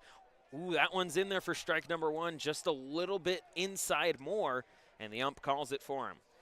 Yep, and finally good for Green to get a strike on the board after going down 3-0, and you know Moquin's not going to swing at it, so great placement. Moquin grounded out to first. This time he'll walk off of a ball four pitch, and that'll get him on base to first and bring up now number 8 for the Mountaineers, Riley Luff, the star freshman.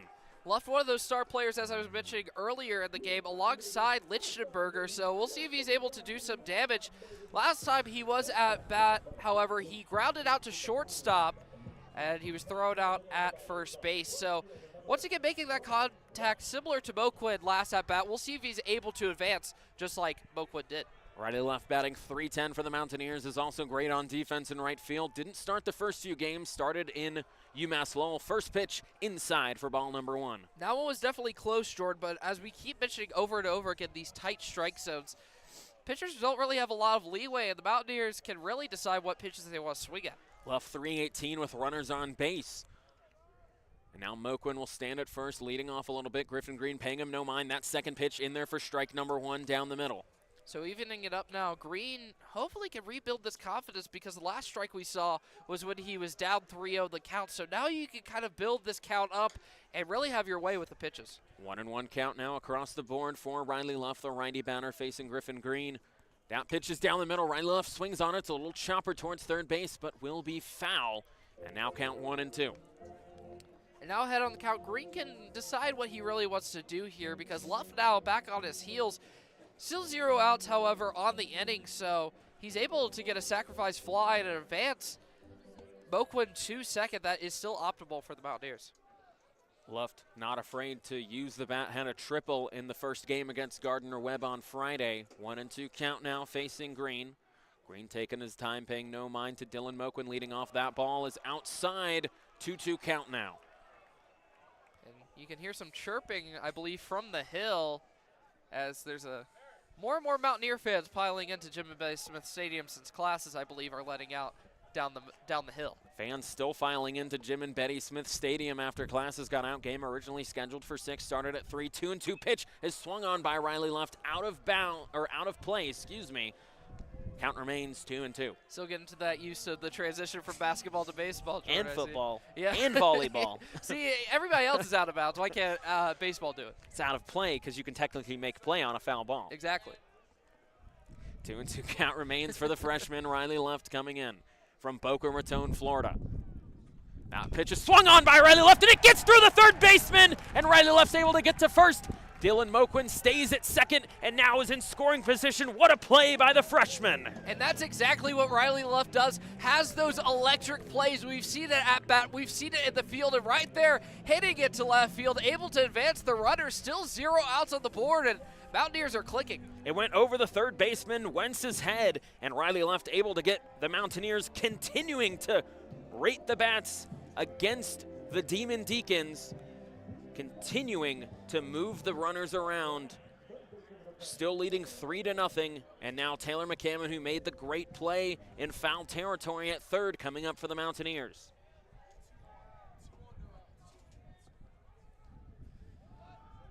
First pitch is a bunt down the middle. The third baseman, Wentz, is able to make the play off of the foul ball. An interesting play there by McCammon.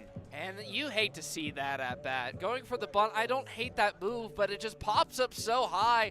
Wentz hardly has to even try to get the first out of the inning. And now you're just in a hole and you move the batting lineup along with no progress. Mountaineers trying to rake the bats, still with 1 out now. Runners on second and first. Riley left at first. Dylan Moquin at second. And now Graham Smiley will come up to the music of Kendrick Lamar with 1 out in the bottom of the fourth. The righty batter last time walked and got on to home plate. First pitch in there for strike 1. Mountaineer fans express their displeasure. As you said, Jordan, very many disgruntled Mountaineer fans here in the stands as they've got more and more to this game as it's gone on. Great to see the passion behind the team. 0-1 count now for Graham Smiley. Runner in scoring position is Moquin. That one's inside for ball number 1. Now, evening up the count, I would like to see Graham Smiley just take his time here at his at-bat. I've seen him at some other at-bats this season. He's been too eager to swing at some. I would like him to stay patient and hopefully pick up some more balls and possibly a walk. Smiley so far struck out 8 times, is sort of out of the lineup for a while. That one is in the dirt for ball number 2. 2-1 count now for Graham Smiley. And that's exactly what I'm talking about. Smiley taking his time and waiting for his pitch. 2-1 for Griffin Green, spacing Smiley. Looks back towards second and Moquin, sends in the pitch. That one swung on, hits the catcher's helmet of Conti, but out to be foul. 2-2 count now. Now, Mountaineers, you really want to see Graham Smiley advance or do something different, because if you strike out on base, the sacrifice fly goes out the window. You really want to be able to keep that option open and tack up more runs on Wake Forest. Fans still starting to pack the stands at Jim and Betty Smith Stadium. If you remember 2 years ago, record crowd for the Mountaineers against Wake Forest. Not quite that today, but probably around 1,000 people here. And I was part of that record-setting crowd, Jordan. 2-2 across the board. Green looking back at Moquin, goes in for the pitch, swung on and missed by Graham Smiley, and that'll be out number 2 for the Demon Deeks. And that's the last thing you want to see out of that at-bat. You want to see Smiley at least be able to do something out there, but instead goes down swinging once again at bat. Now sacrifice flies are out the window as you go back towards the top of the batting lineup. That'll bring in Tyler Figueroa for the Mountaineers. The transfers from Siena has flew out twice, once to center field, the second time to left field. Still trying to get the bat going. Figueroa had that hit earlier that looked like it was about to go out, but unfortunately the wind carried it towards left fielder for the Demon Deeks. Griffin looks back towards second. That one swung on by Figueroa. It gets to the shortstop, Houston, and he makes the easy play at second to get out of the inning. Unfortunately, unable to shoot the gap right there, but still some great progress from the Mountaineers. You weren't able to get any runs out of it, but making Wake Forest uncomfortable and allowing your fielders to get some rest. Mountaineers able to get on base, however, 2 runners left on after a hit by Riley Luft. We'll be right back as the Demon Deeks try and rake out of a 3-0 lead, but for now, the good guys are on top. The Mountaineers leading 3-0.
Back here for Mountaineer baseball, so far leading 3-0 against Wake Forest off of a Juan Correa home run in the 3rd inning. Mountaineers still trying to keep the Demon Deacons bats quiet. So far, only 2 hits for Wake Forest, and now Mountaineers once again going into the bullpen for Connor Barrozino. Bobby, what do you have for us on him? Well, last time we saw Barrozino was when he faced off against Gardner Webb on Saturday in the game I called with David Katzenmeyer. We unfortunately saw him give up a grand slam in that game. Definitely trying to switch things up here today. Has an ERA of 12.8, which is not necessarily the greatest in the world, but I believe a lot of that is due to that grand slam. So wants to really make a statement, wants to really bounce back. Still early on in the season, and wants to get his numbers better.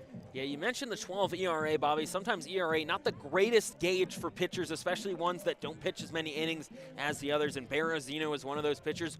0-2 right now on the year. Has pitched 6 1/3 innings, but allowed 12 hits, Bobby, as you mentioned, in that one inning. Mountaineers trying to use him in the bullpen, however, to continue this run against Wake Forest, trying to keep their lead, and they will face, for Wake Forest, back at the top of the order for Merrick Houston in the top of the 5th.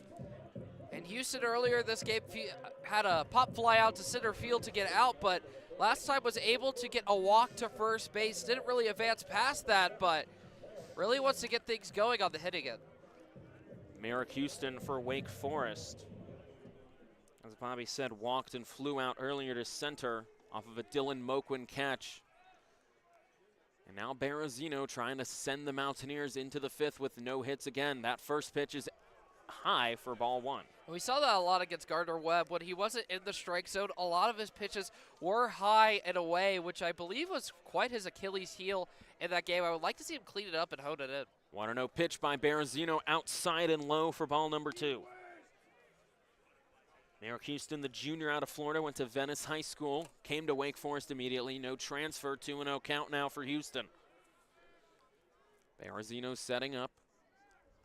Sends in the pitch. That's down the middle for strike number 1. Count now 2-1. Like Berezino being able to get his first strike on the board in this game, I would like to see him get him some momentum, get comfortable up there. I can tell a lot of these pitchers on both sides are not very comfortable here today, Jordan.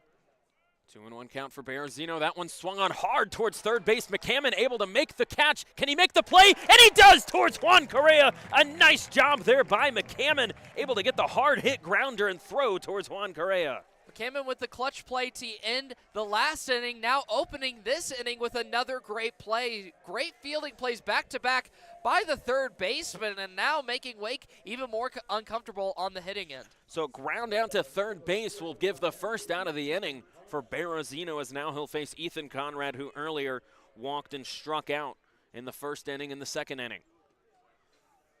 Conrad, the center field junior. Now trying to send it in. That one's hit far and away towards left field. Trying to get under it is Figueroa. It's unable to make the catch, and making it to first will be Ethan Conrad. I believe that one might be foul, actually, Jordan. Oh, they're going to send him back. An interesting work there. It's hard to see where we're at, Bobby. We're kind of blocked by the Mountaineer training facility, so the count will actually be 0-1. Nice catch there. Definitely it was a tricky situation to see. I would have liked to see a play out there in the left field by Figueroa to get the out. Just looked like had a little bit too much velocity behind it. So Conrad has to stay in the batter's box now after hitting it foul towards left field. 0-1 count facing Berezino.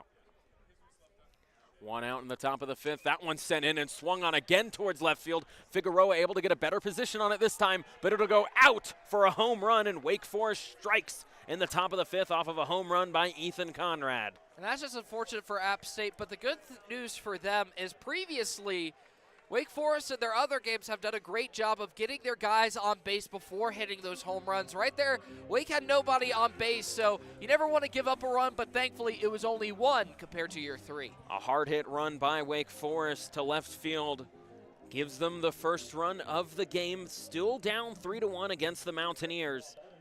Ethan Conrad with the home run, now batting Jack Winnay. Got a single earlier in the first inning, then struck out swinging in the third, facing Berezino, who has now given up his 4th home run. Sends it in, still one out. That one's down the middle for strike number 1. Now Berezino really has to find the pitches he's comfortable with. Definitely probably a little shaken up after giving a home run. So really hone in and really find where you're comfortable. 0-1 count now for Berezino. 3-1 Mountaineer lead. That one just a little outside for ball 1. That one looked like similar positioning to me, Jordan, but that one will go the other way, evening up the count. 1-1 count. One's across the board now. Wake Forest now with 3 hits to the Mountaineers 2. The 3 runs came from a Juan Correa home run. That one interesting on the call, waiting. Ump calls it a ball. 2-1 count now. That one definitely looked a lot closer to the strike zone than the strike called earlier at this at-bat, so a little bit confusing on how the umps are calling it today, Jordan. Umps trying to keep a tight strike zone, run a tight ship. Berezino sends it down the middle for strike number 2, and now it'll be 2-2. And that one was a no-doubter on that one, Jordan. No doubt at all that one was a strike. Now Berezino trying to get the second out of the inning and regain that momentum. 2-2 count. Berezino trying to get the second out of the inning and get a strikeout. That one swung on towards third base. McCammon's on the play. He's going to throw to first towards Correa. A little high, but Correa makes the play. Great Two job outs. once again by McCammon getting that out on the third base side. That's 3 big outs on the field that he has made so far this game, Jordan. So far, earning him a Golden Glove for the game, I would say. So far, well, it's him or Lichtenberger. Lichtenberger also made 2 very good plays, but so far, Bobby, the Mountaineer infield able to keep it quiet for Wake Forest. They led the Sun Belt in fielding percentage last season, and this time it looked a little shaky there to start there, Bobby, in the series against Queens, but looks like the Mountaineers have found some consistency in the infield. They definitely have found that consistency. They are playing a lot more efficiently. They're cleaning up their errors as well, which was an issue earlier on in the season. Not to say that they're completely perfect when they're out there on the field, but definitely much better than those first 2 series. And it looks like we'll have another pitching change for the Mountaineers. Ren Watson coming in, the left-handed pitcher for the Mountaineers. From Greensea, South Carolina, went to PD Academy, Bobby, and is one of those new players for the Mountaineers. Or excuse me, not new players for the Mountaineers, but comes into this game as sort of another reliever. And as we talked about, Bobby, these bullpen games can get a little crazy coming to 5 to 6 pitchers. It definitely will. This game will be won by how well these teams are able to pitch the ball. So we'll see how Watson is able to do out there. Watson, 12 ERA. We're going to take a quick break, and when we return, more on Ren Watson coming up on 90.5 WASU YouTube. Good guys still on top, 3-1 against Wake Forest.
Back on 90.5 WASU baseball, Mountaineers up 3-1 against the Wake Forest Demon Deacons.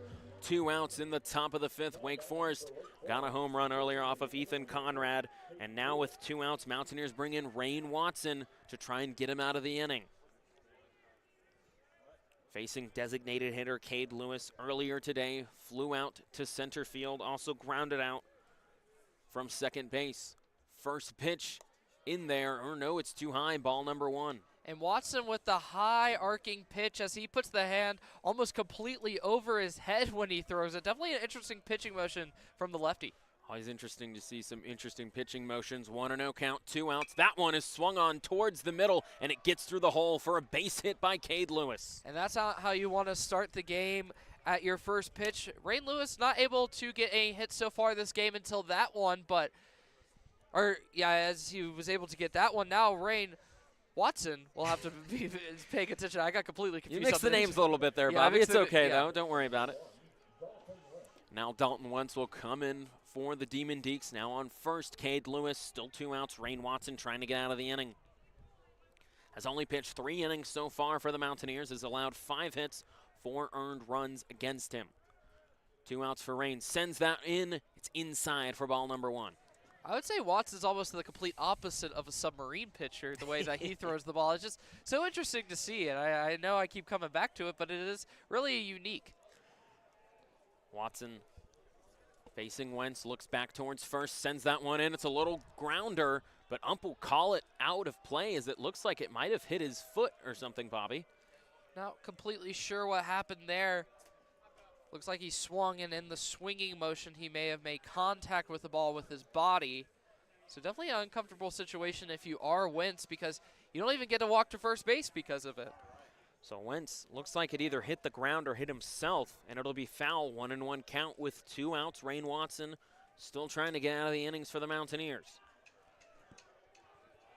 Watson, 5 strikeouts so far, has also allowed 2 home runs. Now facing Wentz, who has struck out twice so far in this game. Both swinging. Looks towards first, sends in the pitch. That one swung on, foul, and out of play for strike number 2. And Wentz fouling him off back-to-back. You'll take those strikes how you can get them if you are Watson, getting ahead on the count and hoping to close out the inning. Rain Watson, 1-2 count now. Trying to pinch the Mountaineers out of this one. Looks at first a little bit with Cade Lewis on it. Now goes back towards the pitch. That one's a little low. Cade Lewis is running. Braxton Church tries to make the play. However, getting safe at second. Cade Lewis with a nice stolen base there. Takes advantage of a little bit of a wild pitch there by Rain Watson. Great job right there from Lewis stealing that base. Church tried to recover it. I like the recovery attempt. Just ball was a little bit too much out of his zone to recover and make that pass. 2s across the board. Rain Watson trying to get out of the inning. Facing Dalton Wentz, who's already struck out, swinging twice. Looks back towards second, and Cade Lewis takes a long look, now goes in for the pitch. That one swung on towards left field and is going to bounce down for a base hit. Coming in is Cade Lewis, and going towards second is Dalton Wentz. And he'll get Wake Forest within 1. That's just unfortunate for App State. You had so much momentum right here in the game, up 3-0, playing excellent fielding, excellent pitching, and then you give up 2 runs on the top of the 5th, not even quite out of it yet, Jordan. So Mountaineers really need to clean it up and now have to start heating up those bats. Some bullpen trouble for the Mountaineers coming into this game. Is it Tuesday? Reaching deep into the bullpen, Rain Watson, 2 outs, still trying to get out of this inning, facing now Austin Hawk. Dalton Wentz at second off of a nice double. Sends in the first pitch down the middle for strike number 1. Mountaineers still lead 3-2 against the Demon Deeks. Their first run came off of a home run by Ethan Conrad, the left fielder. And now a nice RBI by Wentz gives them within 1. But Mountaineers still trying to get rid of this inning. That second pitch by Rain is just a little low for ball number 1. Last time at bat for Hawk, he wasn't really able to get on base, but earlier this game, Jordan, he was able to hit that double, so definitely capable of those power hits, so Watson has to be careful. 1-1 count. Rain Watson looks back towards second, now goes in for the pitch. That one's low and inside for ball number 2. Watson really has to dig himself out of this hole because you came in with 2 outs on the board. You're really supposed to be cleaning it up and out of here by now. Right now we should see the Mountaineers batting, but App State really has to be careful. 2-1 count. Watson looks back towards second, now goes in for the pitch. That one swung on and missed for strike number 2. And that one has to feel good if you are Watson up there. You're starting to find your struggles, starting to question what you're able to do up there on the mound, but getting that pitch swinging for another strike, putting yourself even closer to the end of the inning. Rain Watson trying to maintain the lead for the Mountaineers. 2-2 count with 2 outs. 3-2 lead. He sends in the pitch, and that one is low and hits the turf and gets by Braxton Church. Dalton Wentz will easily run to third off of a wild pitch, and now an even more precarious situation for Rain Watson. Watson has to be really careful right here because it's one thing if the guy is at second, that's still technically scoring position, but third base is right where you want to be if you are a runner besides home plate. So he has to be really careful of cleaning up these pitches and preventing any hits or more walks. Full count now for Rain Watson against Austin Hawk. Taking his time on this pitch, sends that one in. That one's dribbled out and foul. Count remains the same at full. I'll give Wake Forest credit. Even when they are up to bat, if it's a full count or 2 strikes on the board, they're able to stay alive for a really long time at the plate. All these hitters are really great at making contact with the ball, so even if it isn't in play, they usually stay up to the plate for an extra 3 or 4 pitches sometimes. Austin Hawk, 389 batting average, 3-2 count. That one's inside for ball number 4, and Hawk will walk. And that is completely just not what you want if you are the Mountaineers. Now runners on the corners. Just things are getting more and more tricky for Watson, as now we'll see a mound visit. And we'll see another mound visit by Kermit Smith.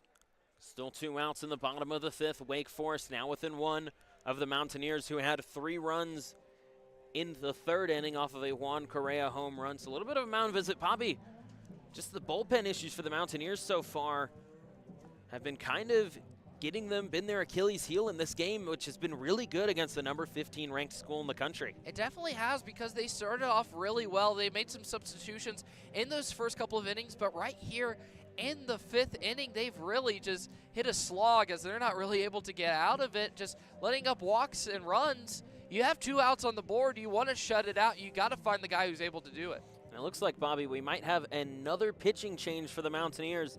As I said, reaching deep into the bullpen, it looks like it will be number 22, Cody Little, the right-handed pitcher for the Mountaineers from Largo, Florida.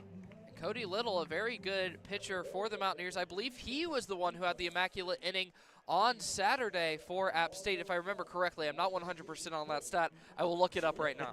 Well, you were there, Bobby, but Cody Little coming in for the Mountaineers. We'll be right back for more baseball action on 90.5 WASU YouTube.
Back here for baseball on 90.5 WASU on YouTube.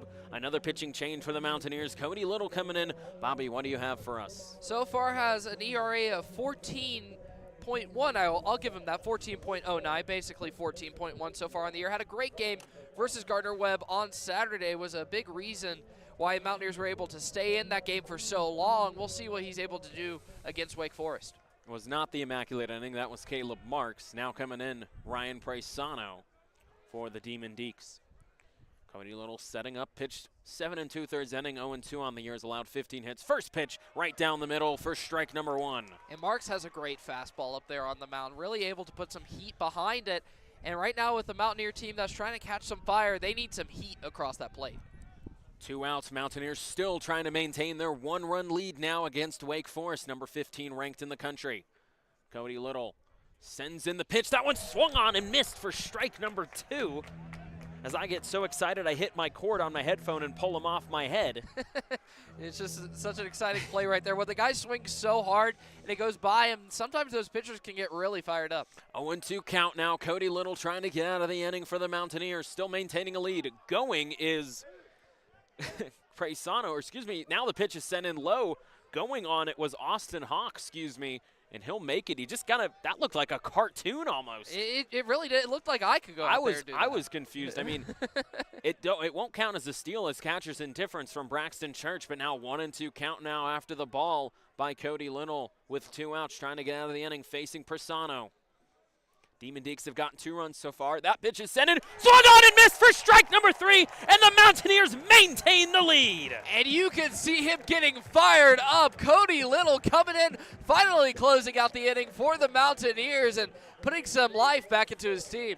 Mountaineers able to maintain the lead against the Demon Deeks, but not without getting 2 runs scored on against him after 2 hits and no errors. We'll be back for the 6th inning where Bobby Phillips will take over on play-by-play.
Back here on Mountaineer Baseball, I still got one more half inning of play-by-play before Bobby Phillips takes over. That inning was just so long, Bobby, it felt like a full one. It threw me for a loop a little bit. It definitely did. It was a really long inning, but good thing the Mountaineers were able to get back out of it. Now they really have to rebuild some momentum. Mountaineers still lead 3-2. Up now, Tyler Lichtenberger, the freshman for the Mountaineers. Trying to come in here and extend their lead. They lead by 1, but Wake Forest starting to knock on the door of this Mountaineer lead. They have to get the bats going. Griffin Green still in at pitcher. Sends in the first pitch of the bottom of the 5th for strike number 1 right down King Street. And that one had some heat behind that to open up this bottom of the 5th inning. We'll see if Lichtenberger's able to not get hit by a pitch this time. Last 2 at-bats, he was hit both times. Shades of Drew Holderbach from last year. 0-1 count now. Green sends it in. That one swung on towards second base. Hawk is on it, however, and will make the easy play to Presano for out number 1.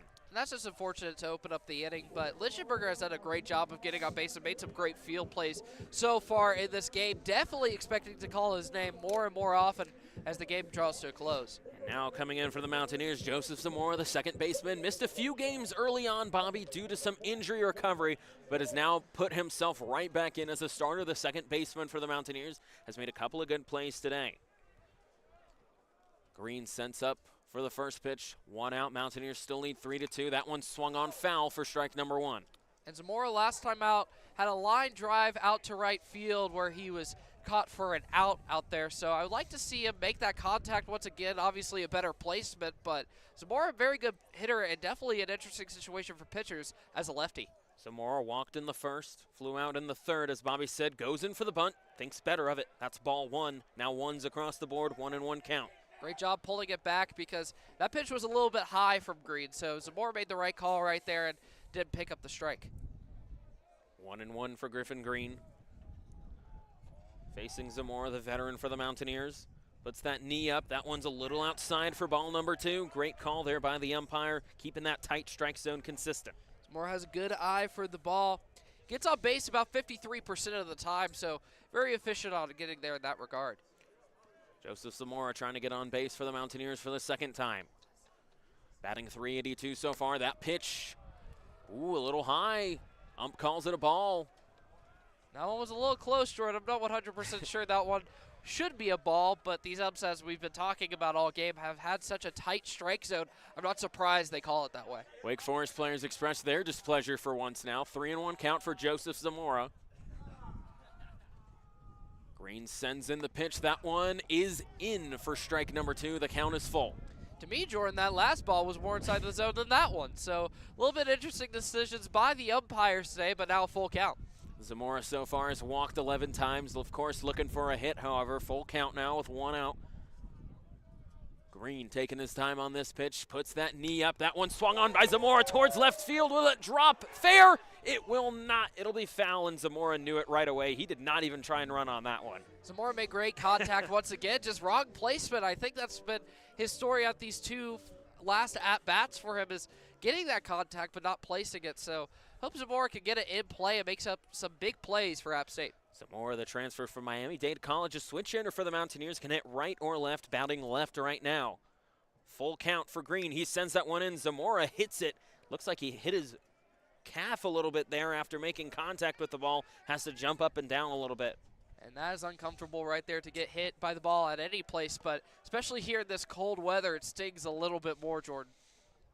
Still full with one out. Joseph Zamora trying to get on base for the Mountaineers to try and extend their lead from Wake Forest. They right now lead by one. Griffin takes his time, puts that knee up, sends it in. Joseph Zamora again makes contact, but it's out of play towards third base. Once again, just battling there at the plate, staying there all day long. Zamora wearing down the pitching in green and upping that pitch count. Griffin Green so far has stayed in for 1 2/3 inning so far for the Demon Deeks. Demon Deeks sitting a little bit back. That's Austin Hawken, Merrick Houston. Now the full count still remains. Joseph Zamora swings and misses. But it looks like actually, Bobby, the ump will say he makes contact. I didn't hear it. We had the headphones on a little bit, but ump heard contact. I didn't hear anything, hey, but he Zamora stays will on. definitely take it. Yeah, Zamora will stay at bat if he's allowed to. So staying alive here for Joseph Zamora, who's trying to be the first one on base in the bottom of the 5th inning for the Mountaineers, who right now lead the number 15 team in the country. That one again swung on, same position as last time for his foul ball, and Zamora just really staying alive as that song comes on. Yep, it definitely is a suiting song for this situation. Zamora just set up shop right there at home plate. 11 walks for Zamora so far, 13 hits, batting .382, but getting on base about 1 every 2 times with a .533 on base percentage. Count remains full with 1 out. Green goes in for the pitch, knee up. That one is outside, or no, they call it a strike. And that is a little inconsistent there on the umpire. They haven't been calling that all day, and then call it for Joseph Zamora. Definitely frustrating if you are a Mountaineer fan, as you could hear some disgruntled calls from the Mountaineers as they're still chirping at the umpires from the stands, but Mountaineers will have to live with it. As I guess one positive is that Green threw 11 pitches right there. Now Juan Correa will come up for the Mountaineers, hit a home run in the 3rd inning that gave them the lead for 3 runs. First pitch by Green in there for strike number 1 outside. And once again, Bobby, the umpires starting to call him outside a bit more than they were earlier. It's just confusing, Jordan, and you can hear the frustration from the fans. 0-1 count now for Juan Correa coming up for the Mountaineers. Today batting 3rd. That ball is inside for ball number 1. Finally picking up a ball, alleviating some pressure, but Juan Correa last time at bat hit that major home run for App State, so Wake Forest has to be cautious. Leads the Mountaineers in home runs, also leads the Mountaineers in strikeouts. 2 outs, 1-1 count for Green. Sends in the pitch to Correa. That one's way off the catcher's mitt for ball number 2, 2-1 count now. And you can tell possibly the presence of Juan Correa causing some of those wild pitches. You have to be really careful. You don't want to put that right down Broadway because Correa could crank that thing over the fence. Griffin Green trying to keep the Mountaineer bats quiet in the bottom of the 5th, try and keep their lead to only 1. Juan Correa probably has something to say about that. 2-1 count now for him with 2 outs. Green sets up for the pitch, knee up, sends that into Correa. Correa made contact, however, it's foul and out of play for strike number 2. Correa swinging hard once again. It leads to those home runs, but also leads to some foul balls at times, depending on his timing. He's really inconsistent sometimes on where he places the ball. 2s across the board. 2-2 count now. Juan Correa, the righty, facing the righty pitcher in Griffin Green. Green taking his time with the pitch, sets it up, sends it down, and that's going to be inside. Count now full. And now the pressure is on the hitting and the pitching with this full count with 2 outs on the board. Nobody's on base, though, so I think Green can be a little relaxed on what pitch he picks here. We'll see if Green tries to either walk Correa or give him a strike down the middle. Correa either will make contact here. 3-2 count now, full count, sends it down the middle. Correa makes contact, however, it's foul. Count remains full. And Jordan, we'll see if we have another one of those long at-bats, as these things are going as long as possible. Green's still in there. Before the Juan Correa at-bat had 36 pitches. It's been about 6 or 7 right now. Count remains full with 2 outs.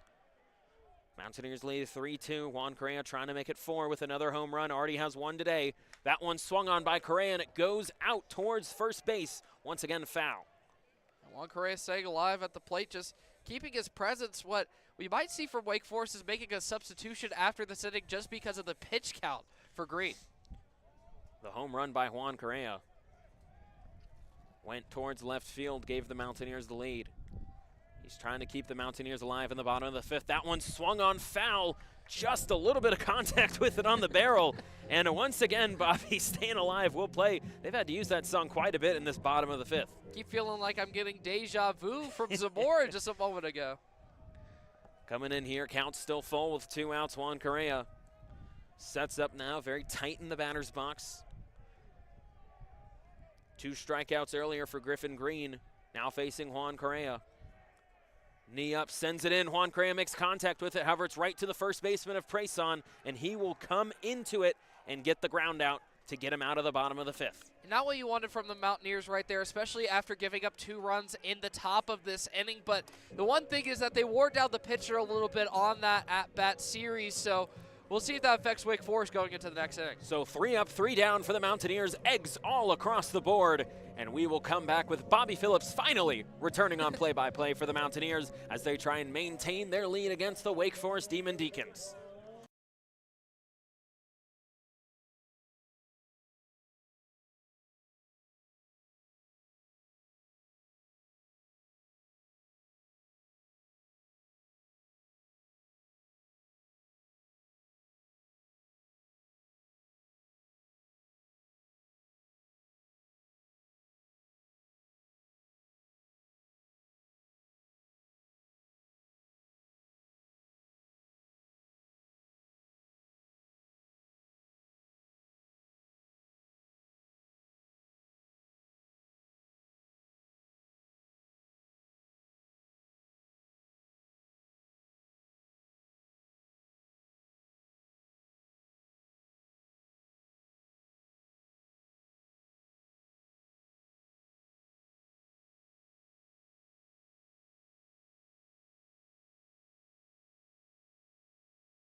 Welcome back to the High Country, where Mountaineers have a narrow lead over the Demon Deacons going into the top of the 6th inning.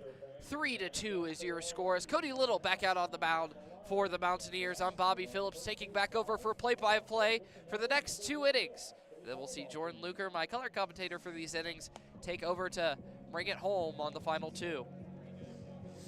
So now we'll see going up to bat for Wake Forest, Conti, once again, for the Demon Deacons, has been walked both times, reaching second base also both times in his previous 2 at-bats. We'll see if it's deja vu all over again or if Little is able to tell a different story. Well, there's a reason Conti gets on base. Like Joseph Zamora, Bobby, about a .5 on-base percentage. Staying in there for the Mountaineers. Pitch on the way. That one right down the middle for strike 1. Cody Little so far being a good reliever for the Mountaineers. We'll have to interested to see who the Mountaineers closer will be if this game remains close. Next pitch on the way from Conti. That one a little bit more inside and low, even up the count at 1 apiece. But Little finally able to shut out that inning in the top of the 5th after some pitching struggles for the Mountaineers where they gave up 2 runs. Next pitch on the way from Little. That one inside for ball 2, making it 2-1. And now, Bobby, it's getting a little bit frustrating. You can tell the fans and players a little frustrated with the boys in blue as they were mostly consistent and now getting a little more inconsistent with their tight strike zone. Next pitch on the way. That's knocked up high by Conti towards right field, as trying to field it is Luft, and he will make the catch for out 1 here in the top of the 6th. Great play there by Luft on the can of corn, Bobby. Able to make the play for the first out, and now Riley Luft once again, great eyes for the ball. He made that diving catch against Gardner Webb on Friday, and now makes a great play for the Mountaineers and keeps the catcher quiet. So App State gets their first out here in the top of the 6th. Try to put 2 more away as Havar Williams back up to bat for Wake Forest hasn't got on base so far this game. We'll see if he can change that. First pitch on the way, and that's called for strike one. Yeah, Bobby Havar Williams, one of those new players in the lineup for Wake Forest. Only 25 at-bats, has had 2 today. Only has 5 hits in those 25. Next pitch on the way, that's shot up the middle, almost caught, but it will shoot up towards center field, towards Moquin. Havar Williams thinks about going to second, but will decide not to go. Lichtenberger almost able to make another great play on the game today, but just slips by. Yeah, he dove for that one, Bobby. Unfortunately, Havar Williams, a nice hit there from him to get his 6th hit of his season here for Wake Forest, able to get on first now. And now, once again, Bobby, Mountaineers seem to get in a position of where if they have a runner on base, it becomes more of a problem. Merrick Houston back up to bat for Wake Forest, as Little will take all the time in the world to throw the pitch, and that one finally on the way, called for strike one once again. That first pitch off of Little's hand keeps calling for strikes. Once again, Little figuring out the strike zone. He's had a little bit to see how the umpire calls it, able to work these batters in the bottom of the Wake Forest lineup, now facing the top.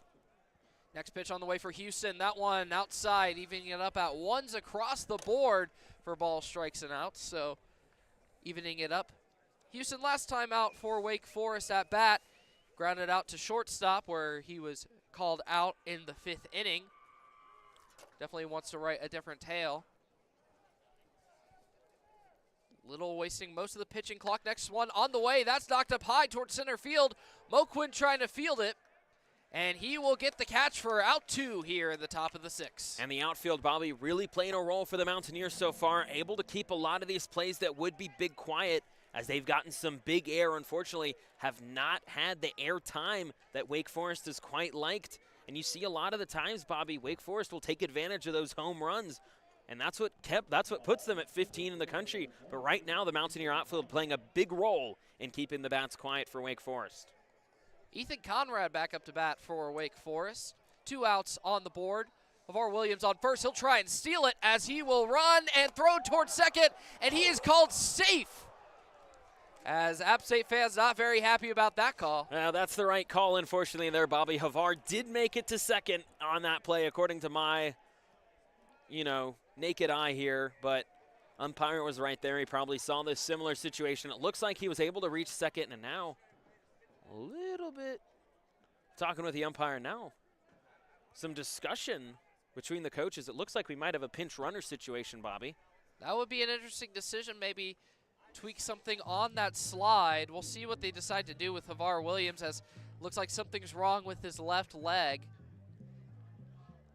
Not quite sure what it could be. Doesn't seem too serious since he's able to stand on his own volition and move around, but the question is he fit to play?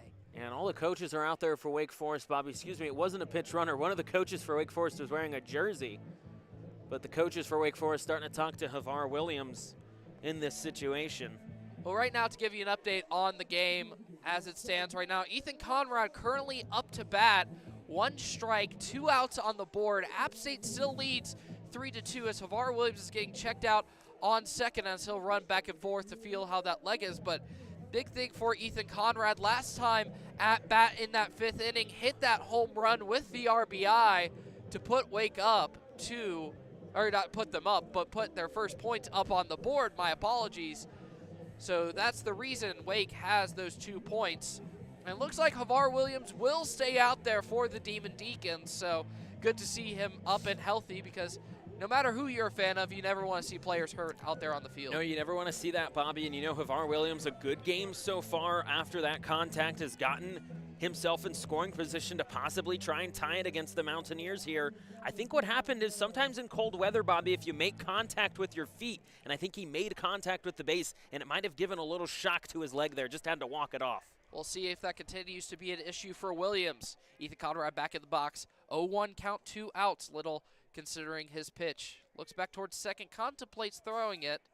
Will not, will go towards home. That one on the way and called for a ball. 1-1. Yeah, that tight strike zone is in. This time it's just too low. We saw it with Cal Clark earlier, the starting pitcher, Bobby. And now the count remains even. Little now set for his next pitch. 10 seconds on the pitch clock. Taking a lot of time here in the top of the 6th with that clock. His pitch on the way. That one called a little bit outside for ball 2. Looked a little bit on the edge, Jordan. A lot of these have been on the edge, Bobby, and home plate umpire today, Richard Hughes, not given any breaks to the pitchers today. He's definitely been a hitter's umpire so far. 2-1 to the count with 2 outs on the board. Lil's pitch on the way. That one swung on, but fouled towards the right side from Conrad, evening it up at 2 apiece. That was hard contact there for Conrad, trying to hit another home run, Bobby, and possibly give Wake Forest a lead with Havar Williams in scoring position. Even a double here for Conrad could tie it all up and put the Mountaineers and Cody Little in an interesting situation. Conrad, the lefty hitter, still in the box. 2 apiece on the count, 2 outs. Little's next pitch is on, and it's in the dirt, so that will fill up the count. Williams thinks about trying to steal third, but will stay. He thought about it. Braxton Church, however, a great play there by him. He's always great at the catcher position to keep the ball outside of going beyond him unless it's a really wild pitch. But a great job there by Braxton Church. You saw there, Bobby, he sort of just got in the way of the ball. He knew he couldn't catch it. Now full count, 2 outs on the board. Cody Little trying to throw the payoff pitch. On the way, that one swung on and missed for strike 3. And now close out the top of the 6th inning. Cody Little fired up after keeping Wake Forest scoreless at the top of the 6th. Your score right now, App State leads 3-2 as we go to the bottom of the 6th inning right after this quick break on 90.5 WASU YouTube.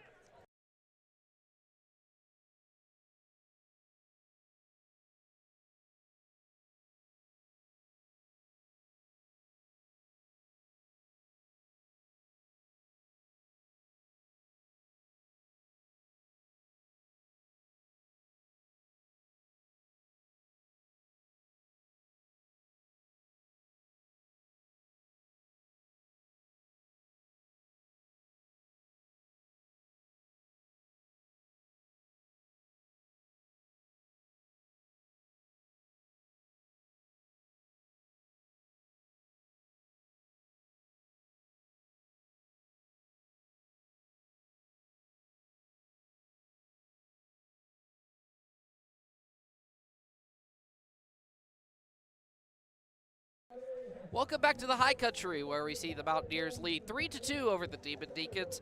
Going into the bottom of the 6th inning now, we're seeing a pitching change for Wake Forest. Number 17, Zach Johnson, not Jack Johnson.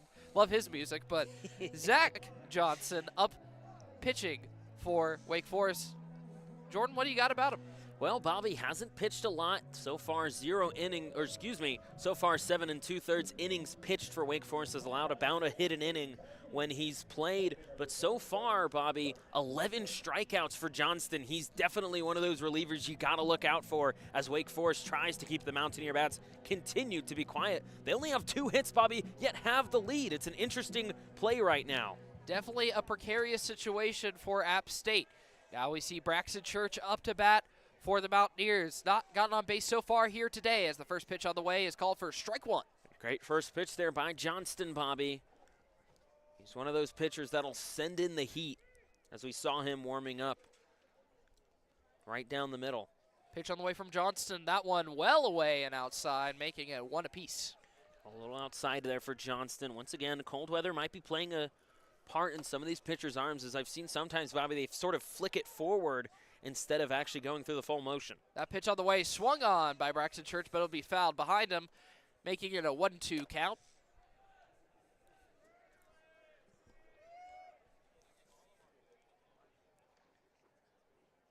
Braxton Church, the catcher for the Mountaineers, gets back in the batter's box. That one on the way, swung on towards the right side, but that one is picked up by the first baseman and Preeson, as that will be out 1 here at the bottom of the 6th. Yeah, Presano on the play there, Bobby, able to make an easy grounder. Some hard contact there by Braxton Church, unfortunately just right into the glove of Presano.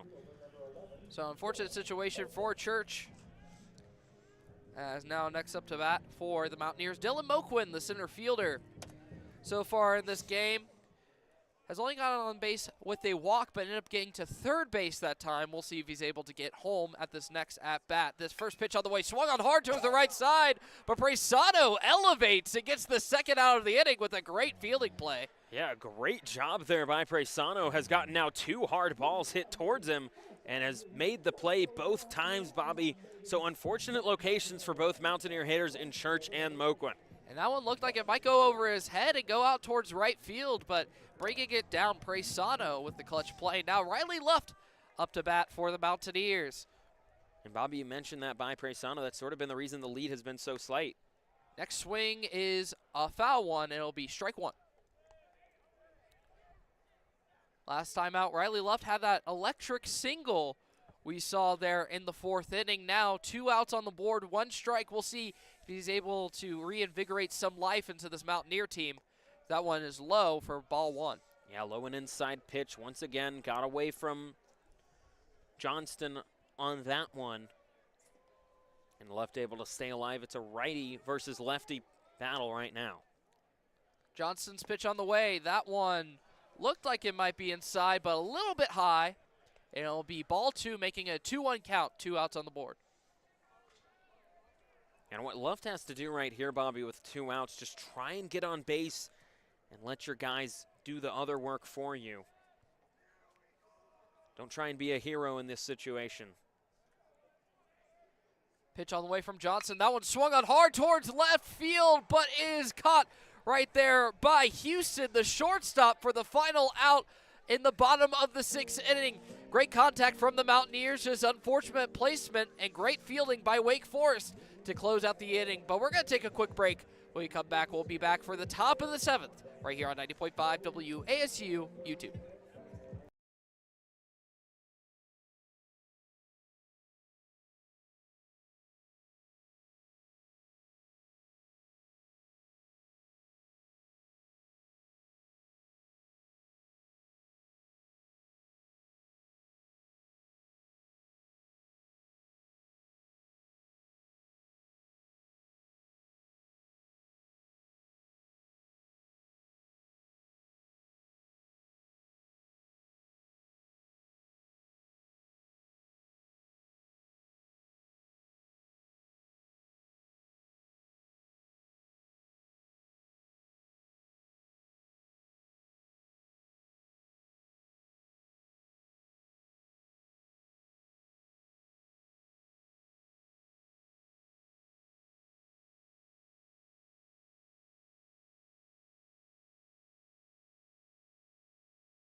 Welcome back to Boone, North Carolina, where we see the App State Mountaineers holding on to the lead of a 3-2 lead over Wake Forest Demon Deacons going into the top of the 7th.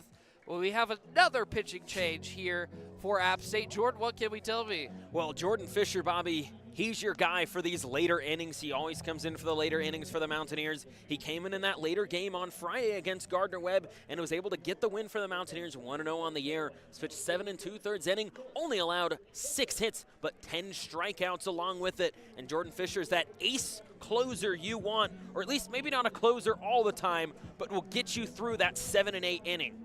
We'll see what he is able to do for the Mountaineers. As now up to bat for Wake Forest, we have Winay, who hit a single there in the first inning, but since hasn't been able to get back on base again. So we'll see if he's able to change that or if it'll be more of the same. Yeah, that's about where Winay's sitting right now, Bobby. He has 14 hits, but 13 strikeouts so far in his season for the Demon Deacs.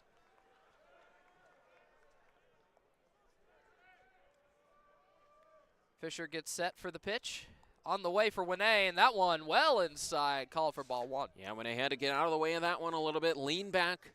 Demon Deacs players yet to be hit by a pitch. Mountaineers have been hit already twice, Bobby. App State has to be careful to not hit those batters because you want as few Demon Deacons on base as possible. Next pitch on the way. That one had some heat behind it, but a little bit outside, making it 2-0 count. A little bit too fast on the delivery, Bobby. Made it outside for Jordan Fisher. Fisher taking his time. Righty on righty matchup. Next pitch on the way. That one outside once again, as it's a 3-0 count now. Batter in control. Yeah, this is unlike Jordan Fisher. A lot of the times, Bobby, he'll get ahead in the count. However, 3-0 right now, just letting the ball get away from him.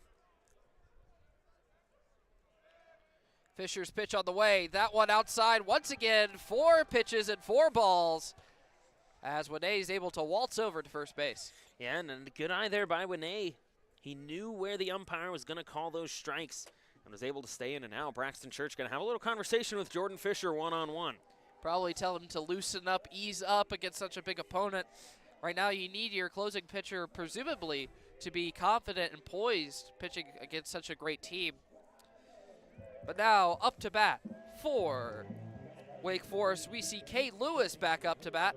Last time was able to get a single, but eventually came home to score one of those runs in that 5th inning. So definitely an impact player so far for the Deeks. Fisher will now reset for his pitch.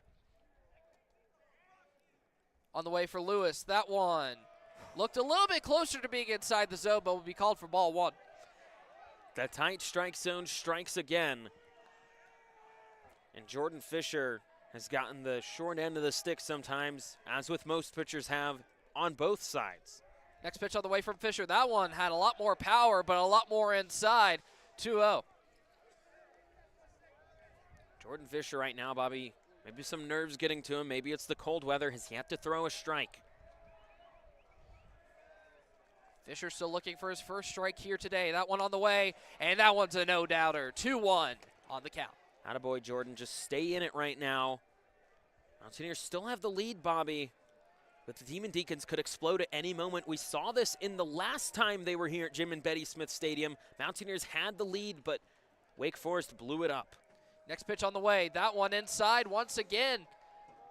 Fisher seems to be hitting the inside zone, especially against the lefty batter, as now 3-1's the count. It looks like on those flicks, Bobby, it's just once again arm getting a little stiff. Fisher's pitch on the way. That one thought about swinging, but it will still be called a strike either way, filling up the count 3-2. Yeah, and Cade Lewis thought about swinging there. Didn't end up swinging, possibly trying to avoid a double play by Zamora or Lichtenberger, who have both been great so far. Pitch on the way from Fisher. That swung on hard towards left field, but it'll go foul. So we'll remain at 3-2's the count for Cade Lewis. Jack Winay still on first base. Yeah, that one, Bobby, probably would have been out if it was in play. However, Mountaineers got lucky on that one, and Jordan Fisher now has a chance to get his first out. As Jordan mentioned, Fisher still looking to find his first out here today in the high country. Next pitch on the way. That one inside once again for the second walk from Jordan Fisher. Now we have runners on first and second. Yeah, that was the right call there, Bobby. Just a little inside on that play. And Jordan Fisher, a little bit playing unlike he has before. He's been excellent for the Mountaineers so far at closer. Now, a little bit of discussion here. Looks like Kermit Smith will come up for the Mountaineers to the mound, and they'll have a little meeting. If I had to guess, Jordan, he's probably talking to his pitcher about easing up. As you mentioned earlier on in this game, Kermit Smith likes to go out to the mound pretty often. He likes to have discussions with his pitchers, and I believe he's just got to have a conversation with Fisher. As next up, we'll see Dalton Wentz come up to bat. Last time he was up to bat was in that 5th inning where he got a double and an RBI on that hit. So we'll see how Fisher's able to respond to that, as there's still a lengthy conversation. Doesn't look like we're going to get a pitching change. I wouldn't see it right now. And you would already send someone out in the bullpen because it looks like the umpire is going to have to break up this little meeting. Looks like there's just a bit of throwing action, not some major pitching in the Wake Forest bullpen, Bobby. So I wonder if they have a closer of their own or if they will stick with Johnston. But the focus right now, Jordan Fisher trying to get out of this inning. Definitely will be interesting indeed, as there's still 0 outs on the board. Runner on first and second. Those runners being in Winay and Lewis. Lewis being on first and Winay on second. Now Dalton Wentz up to bat for Wake Forest, the freshman for the Deeks. And he leads them in doubles, Bobby, with 8 doubles so far on the season. He's one of those bats that can get Wake Forest really going on a rally. Pitch on the way, check swing. That one will be called for a strike, but not before the wild pitch goes behind Braxton Church. Both runners are able to advance now, both in scoring position on second and third. Yeah, dangerous situation now for Jordan Fisher. You get the strike, but a little bit of a wild pitch there gets Braxton Church, and now a little bit of talking between the umpire and an App State coach. Looks like Kermit Smith out there talking to him. It looks like Kermit Smith will be out there talking to him. I think what he's trying to say is possibly that it was contact and that the runners could not advance, and it looks like that's what the umpire's going to call. Oh, that is a big play right here in this crucial 7th inning, Jordan, as both teams really try to break through, and Wake Forest looked like they were building some momentum, but now both of them moving back to first and second. Still dangerous, but not quite as dangerous as before. And now Wake Forest, Bobby, all the coaches over there arguing with the umpires. Wake Forest head coach Jake Dickert on there. 32nd head coach for Wake Forest baseball, Bobby, a historic ACC program. Definitely has a lot of history behind it, but App State is trying to defeat it, as they still have the lead 3-2 here at the top of the 7th. 1 strike on the board, 0 outs. Runners on first and second. Dalton Wentz up to bat. Fisher on the mound, looks back towards second, but will throw it towards home, as that is well inside once again against the lefty batter, making it 1-1 count. Excuse me, Bobby, the head coach is Tom Walter. I was thinking of the head football coach for Wake Forest off at the top of my head. But it's Tom Walter, the head coach for the Demon Deacs. You know, getting them mixed up. New head coach for football of Wake Forest, by the way. Definitely, I have made that mistake before with other teams. Fisher's pitch on the way. That one inside once again, 2-1 count. Yeah, and the umps have not been calling it inside all day. Jordan Fisher's going to have to extend his pitch a little bit, try and get it outside, down the middle a little bit, and maybe a little low to get batters swinging. Fisher now sizing up the pitch. Pitch clock runs low. He'll throw it on the way. Inside once again. Plethora of inside pitches for Dalton Wentz. 3-1 count right now. Still 0 outs on the board and runners on first and second. Yeah, Jordan Fisher, dangerous situation to put Wake Forest possibly at bases loaded if he walks Wentz. And that could be the spell that brings this Wake Forest rally with still no outs. That pitch on the way and called inside once again for a ball. Loading the bases now. Dalton Wentz will walk towards first base. Now the pressure on the App State defense. And pressure for Jordan Fisher. I have confidence, though, Bobby, that he will be able to put it together. But he will face a dangerous hitter in Austin Hawk. Already has a double today, Bobby. Could give the Demon Deacs the lead with a good hit. And that's the last thing you want to see if you are the Mountaineers. As Jordan mentioned, Austin Hawk now up to bat with the bases loaded. But we'll see Kermit Smith go out and visit the mound with the rest of the team. Oh, this might be a pitching change. We'll have to see if he switches off of Jordan Fisher, who so far, Bobby, not looking like himself out there on the mound. He definitely has not, Jordan. I think he's just pitching that ball way too inside, especially against the lefty batter, and that's really cost him so far here at the top of the 7th. See what And it will be a pitching change, Bobby. So we'll see the Mountaineers make a substitution for pitching after Jordan Fisher was coming in for at least a solid run, but we'll see what they decide to do with their new pitcher. Bobby, they're going to bring in Liam Best now to come in for Jordan Fisher, try and get out of the inning with bases loaded and still no outs. Well, we'll see how he's able to do after we take this quick break right here on 90.5 WASU.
Welcome back here to Boone, North Carolina, where we see the Mountaineers holding on to their lead 3-2 over Wake Forest, but now bases are loaded with the new pitcher Liam Best coming in today. He has a 1.5 ERA.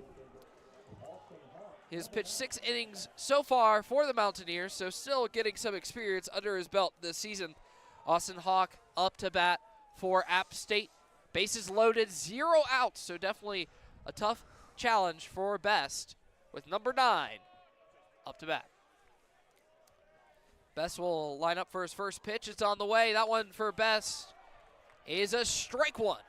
Yeah, and Bobby Best, one of the new pitchers for the Mountaineers, transferring from last year from the State College of Florida, also played for George Washington. Had a nice era there, 6.6 ERA. Next pitch on the way, and that one bounces off the turf. That'll be ball 1. It bounces off the chest of Braxton Church. Got lucky right there with the bounce, because if that bounced a different way, you might see somebody try to steal home. Yeah, it would have been Winay at third, and he's no stranger, Bobby, to running the bases.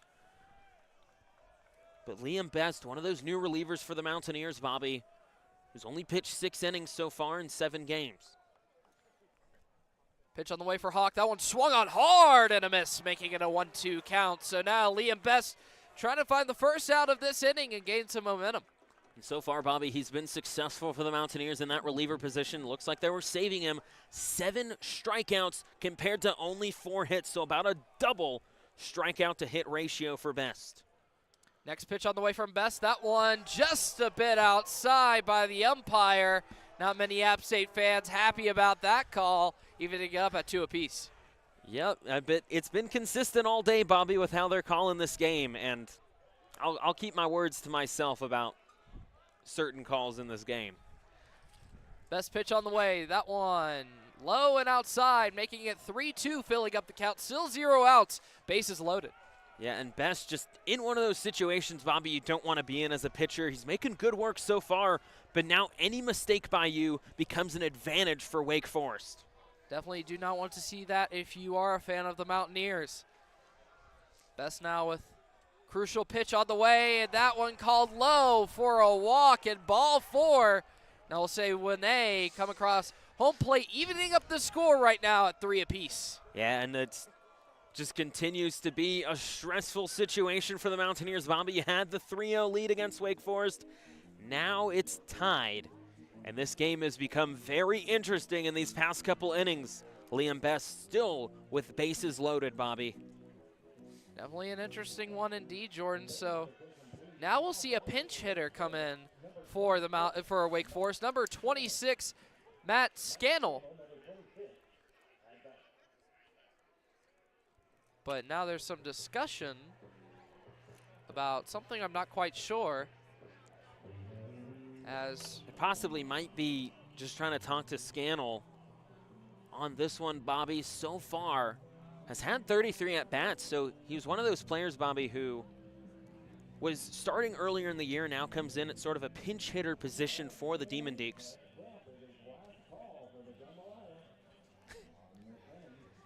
And after a quick discussion, looks like we'll resume play as Scannell will go up to bat for first time this game. So far batting .242 on the season. Gets on base around 36% of the time. So now we'll see Best try and take on that with the bases still loaded, tied up at 3 apiece. Now going up against the lefty batters. We'll see Best, he has to get out of a very deep hole the Mountaineers have dug themselves into with the bases loaded. Well, and it looks like they're replacing Praisano with Scannell because he has 2 home runs on the year. That one is up towards the right side, and it will be fair. And we'll see the Demon Deacons trying to round the bases. 1 comes in, 2 comes in, and that will be it. As an additional 2 runs scored right there from the Demon Deacons. Lewis and Wentz coming home. And now 2 runners, 1 on second and 1 on third. Yeah, and they keep Austin Hawk at third, just trying to make no risks here, Bobby, on and out. It's still no outs for the Mountaineers. And Liam Best just in a terrible situation coming in, and he tries to get out of it. However, looks like the Mountaineers now in a do-or-die situation in the 7th inning. And that one's a heartbreaker for App State. giving up 2 additional runs. Now down in the game, they were up 3-0, 5-3 is the score. And another pinch hitter comes in, Antonio Morales for the Demon Deacons. Runner on second and third, still no outs here today. That pitch is on the way, and that one will be called for strike 1. Yeah, it looks like the Demon Deacons, Bobby, trying to do something a little different by bringing in different batters now in these situations with the bases loaded. Morales batting around 216 on the year so far, as that next pitch on the way is called high for ball 1. It looks like in these situations, Bobby, the Mountaineers just put their head down, and it's very hard for especially the pitchers to recover from these games where you have so many runners in scoring position. That ball on the way swung on hard, and that'll be the second strike of the at-bat. 1-2 count. Liam Best still trying to get the first outs for the Mountaineers as the wind and chill continues to pick up, Bobby. Definitely is becoming a chilly one here in the high country. I got 3 layers on. And still shivering. Next pitch on the way, that one check swing won't be called for a strike, evening it up at 2-2 count. Still 0 outs on the board for Wake Forest, and a runner on second and third. Yeah, that was the right call there. Morales just kind of budged, not really sending the bat forward. I agree with the call on the check swing. Definitely was the right call indeed. Next on the way for Morales, that swung on towards second base, thrown towards home for Graham Smiley. That one trying to get tagged out, and that will be called out as Hawks tries to slide in for another score for Wake, but will be denied as Graham Smiley's able to get the tag after a great pass from Joseph Zamora. Now getting the first out here in the 7th. Yeah, a great heads-up play there by Joseph Zamora to give the ball to Braxton Church to make the play at home, Bobby, and keep the Demon Deeks from scoring more than they have to. A great play there, Bobby, and now runners at the corners. And now we'll see the umps decide to talk it over. Maybe decide to see if they need to review the play. They might look at catcher's interference here, Bobby, in this situation. That's probably what Wake Forest might be arguing. That looks like they will be reviewing, but after that play right there, if it isn't out, that'll be the first out here in the 7th inning. If it's not, it will be counted as a score for Wake Forest, putting them up 6-3 with runners on the corners with no outs. Regardless, we'll see Scannell on third, and we will see Morales on first for Wake Forest. 2 pinch hitters who came in for the Demon Deacons back-to-back. So definitely a lot of trouble the Mountaineers have found themselves in here in the 7th. Well, and especially if this one is not called an out, then you're in a real big situation, because if you get the one out, you get the momentum, Bobby. You're only down by 2, and we've shown the Mountaineer bats can get hot throughout the inning. So just Tom Walter trying to argue with the umpire right now about possibly a catcher interference call to make Austin Hawk safe, who was the one at third who collided with Braxton Church. However, Bobby, I just don't see it. I mean, he was a runner. Braxton Church gave him the room, but was able to get the tag. I think it was a clean tag, but we'll see what the umps decide to say, as I'll give you a couple quick stats right now on the game, as Wake Forest has 5 runs off of 7 hits and 0 errors. Mountaineers on 3 runs, but only 2 hits on the game here today with 0 errors as well. Definitely a pretty clean game in terms of fielding. Yeah, the fielding has been great from both sides, Bobby. No errors, as you said, and we've seen a lot of great plays. And even if it wouldn't have counted as an error, a lot of great plays from both infield and outfield, which has kept this game really tightly knit between these two teams as the umpires, Bobby, continue to discuss. And the wind keeping it chilly here in the high country. It's definitely a cold one. I don't have a thermometer on me, but I would say it's definitely below 50. And then oh, really? And then the wind chill makes it feel like 30, I believe. I think the wind chill makes it feel like 20. Well, see, Bobby, the difference between somewhere like here in Indiana is Indiana doesn't have this kind of wind. You just get the raw cold, and I can take that. But when you bring the wind in, you really get something going, as you see Liam Best trying to stay warm in these situations, Bobby, as you do, as we've had a long discussion from the umpires so far. Definitely a long discussion that has to be made indeed, Jordan, as in my opinion, I believe that if you take this long to review, and the call should stand, and that's what will happen as they call him out at home. So that'll be the first out of the inning for App State for a team that desperately needed it. Well, and it came in a big way. It stopped Austin Hawk from scoring, Bobby, and keeps it within 2. And Liam Best now in a position to get the Mountaineers out of the inning, Bobby, and try and put it in the hands of your bats. So now we will see Havar Williams go back up to bat for Wake Forest, as he will have runners on the corners. Last time, Williams was able to get a single, but also steal second base. So for Williams, definitely a crafty player for the Demon Deeks. First pitch on the way, thought about swinging, will keep the barrel on the shoulder, ends up being the right decision for ball 1. A little outside there for ball number 1. We'll have to see, Bobby. Morales could steal second in this situation to try and put both players in scoring position. Liam Best is going to have to keep that in mind. Next pitch on the way. That one very similar position and the same exact call, as it'll be ball 2. Yeah, once again, outside, a little more low that time. That one a little bit further outside, and that's the right call there for the 2-0. 2-0 count, as Jordan said. 1 out on the board, runners on the corners. Next pitch on the way, swung on towards the left side, and he'll shoot the gap. And we'll see Scannell run towards home as he'll put up another run for the Demon Deeks, putting them up 6-3. Now a runner on first and second. Yeah, just a tough situation for Liam Best he's been in so far, Bobby. And now Wake Forest starting to blow this game wide open, still only ahead by 3. But what we've seen so far, Bobby, the Mountaineers have been very hot or cold on the bats. We're going to have to see them get hot if they want to stay in this game. And first, they have to get out of this inning, though. Right now, Jordan, what I want to see from the Mountaineers is that they're able to keep this game close. You don't want the Deacons to keep racking up runs and extend the lead. Now we see Merrick Houston up to bat for Wake Forest. Runner on first and second, still only 1 out. First pitch on the way, and that one's off the turf. Picked up by Church, so that one will not advance the runners, but now 1-0 count. Yeah, situation here for Liam Best where a lot of his balls have gone off a little bit wild, Bobby, and that's put the Demon Deeks in a situation that has given them these easy bases that they've been able to take. Now another discussion, looks like, with the third base coach and the dugout, but we'll reset. Not sure what that was quite about. Maybe about a possible steal, but I don't know if I don't know why you'd make it that obvious, especially when stealing third. You got to be really sneaky when stealing that one, but Morales might. So now we see Houston still up to bat. 1-0 count, 1 out. 6-3 the score in the high country. Wake Forest leads. Next pitch on the way. That one is high. Called for ball 2. High and outside on that one, Bobby. Liam Best just going to have to tighten up his pitches here if he wants to get out of this inning quickly versus the Demons. So Liam Best gets set for his next pitch. Next one's on the way, and that one is low for ball 3. 3-0 count now for Liam Best, as another tricky situation for the Mountaineers. He got it away from the outside there, Bobby, but that time a little too low towards the turf.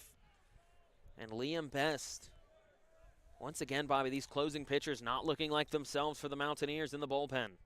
Next pitch on the way, and that one is right down the middle. Looked like Houston thought he was going to be walking to first. I'm not quite sure why. That one seemed well inside the zone, making it a 3-1 count. And now Liam Best, Bobby, just has to continue to pitch like that or possibly put the ball in play for a situation and make a play at third. Next pitch on the way. That swung on hard towards right field, popped up high. Trying to field of the Mountaineers, but it'll drop, and now the Deacons will try and round the bases. They will not go home, but now bases loaded. Riley Luft looked like he was trying to field it but couldn't quite get there. Possibly some wind causing some confusion. Now loaded bases for the Deacons. Yeah, and they kept Morales at third, Bobby. I think what happened is they know that Riley Luft has the arm to throw it to home. It was sort of in the middle of that outfield within Riley Luft's range. But now, Bobby, it's even worse when you have bases loaded and you have Ethan Conrad now up to bat, who hit a home run earlier in this game. Definitely the last guy you want to see if you are App State. Best now taking his time. His pitch on the way, swung on, and it'll go foul towards the right side for Conrad, making a 0-1 count.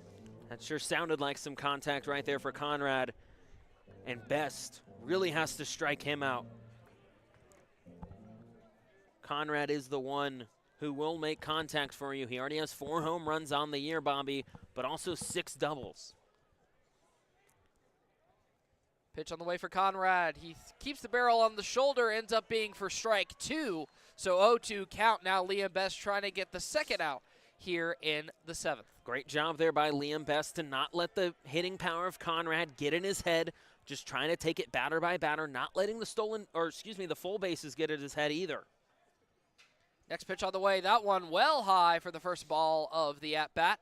So making it a 1-2 count with 1 out here in the top of the 7th. Looks like he didn't push down enough on that pitch. Bobby just sort of got away from his arm on there and keeps the count. However, Liam Best still ahead against Conrad, the power hitter for the Demon Deacons. Pitch on the way. That one is a little bit outside, making it a 2-2 count. Liam Best still trying to find the strike zone and put him away here at the top of the 7th. Braxton Church trying to reach for that one a little bit. Shows the outside pitch. Was maybe trying to get Conrad to swing on that one. However, Conrad doesn't bite. His pitch on the way. That one chop swing up to the left side. That will be a foul ball. Second, it's still Sig at 2 strikes. And Conrad wanted that one, Bobby, but then he thought better of it. But unfortunately, instead of the check swing, was like, oh, shoot, I have to make contact with it because he knew he had swung a little too far, able to stay alive. But that's what you want out of your experienced hitters like Conrad. Great job cleaning up mistakes right there from the Deacons. Next on the way, that one swung on hard once again. That one foul, but with much more velocity towards the left side. And that one, Bobby, if it was positioned just a little more better on his barrel, probably would have been an easy double for Conrad. However, able to stay alive, but has 2 strikes, and now it's up to Liam Best really to make the play here. That's fortunate after that last contact with the ball. He'll size up the pitch. It's on the way for Conrad. That one right down the middle for strike 3. So that'll be the second out here in the top of the 7th inning. And the umpire waited a second on that one, Bobby. He sort of put his hand up and then did the strike motion. I didn't see that from him before. It made me a little worried he wasn't going to call it a strike. Adding a lot of flamboyance to his call. So now we'll see Jack Winney go back up to bat, but not before we see another mound visit from Kermit Smith. Yeah, and now, Bobby, the Demon Deeks have gone through their entire lineup in this inning with Jack Winney coming up. However, Liam Best in a situation to try and get out of this inning, or will it be another pitcher? We'll have to see. It looks like one of the umpires is going towards the Mountaineer bullpen, and it will be a pitching change. And here's the thing with the Mountaineers. We saw this against Gardner-Webb on Saturdays. They're usually pretty good, but once they start sliding behind the pitching, it really gets rolling for the other team. And we've seen that for Wake Forest as they're able to get through the entire batting lineup with hardly any issues so far here in the 7th. Finally now reaching their second out, but now a pitching change. It looks like they're going to bring in Jake Beatty, Bobby. Not usually one of the closing pitchers for the Mountaineers, however, a reliever, but will come into this situation trying to get out of it. And it looks like, Bobby, the Mountaineers just risking everything to try and get out of this long inning as the Demon Deeks have gone through their entire lineup. We'll see how that gamble goes for them after this break, as we'll have the rest of the top of the 7th and the rest of the game right here on 90.5 WASU YouTube.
Welcome back to Boone, North Carolina, where we see the Demon Deacons leading the App State Mountaineers 6-3 here at the top of the 7th inning, which has been disastrous for App State as they've led up 4 runs here in the top of the 7th. I'm Bobby Phillips, joined here right now by Jordan Luker on color commentary. 2 outs right now on the board, bases loaded, but Jake Beatty in the game for App State. Just quick stats about Beatty: 8.4 ERA so far on the year, 1 win under his belt, but has only pitched around 5 innings.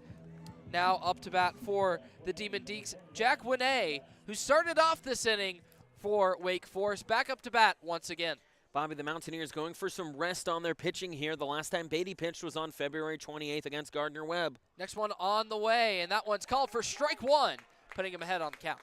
That's exactly what you want from Beatty as your reliever. He made a few relieving appearances last year for the Mountaineers, about 10, and now trying to get out of the inning and keep the Mountaineers within 3.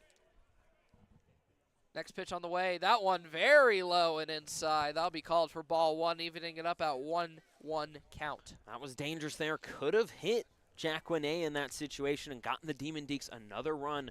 However, this time Beatty able to keep it away from Winay.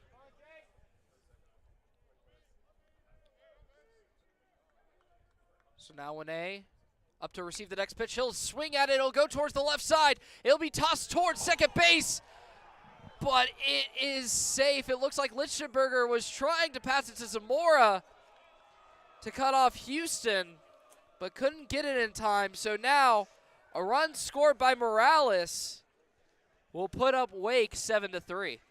And the delayed throw by Lichtenberger, Bobby, I know you're trying to get it in the right position. However, sometimes you just got to go for it. And the delayed throw is what made the Mountaineers mess that up and stay out of getting the bats back in play.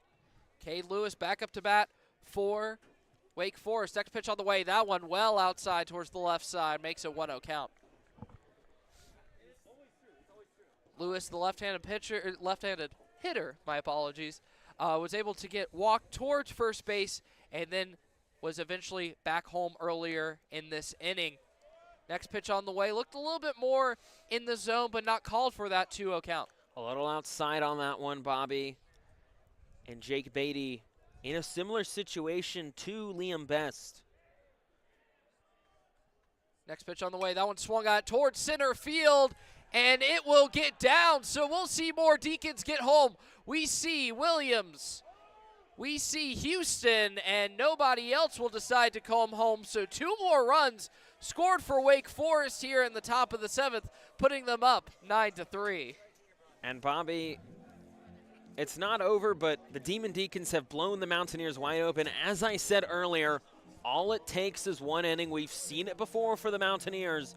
Last time the Deacons were here, the Mountaineers had the lead at one point, but the Deacons were able to blow it up and make it a 10-run game versus the Mountaineers last time they were here. And the Mountaineers, Bobby, they play the Wake Forest every year, haven't beat them since 2020. App State Chill trying to get that victory once again. We see Dalton Wentz up to bat for Wake Forest. His pitch on the way, and that one's called for strike 1. 0-1 count, 2 outs on the board, runner on second and third.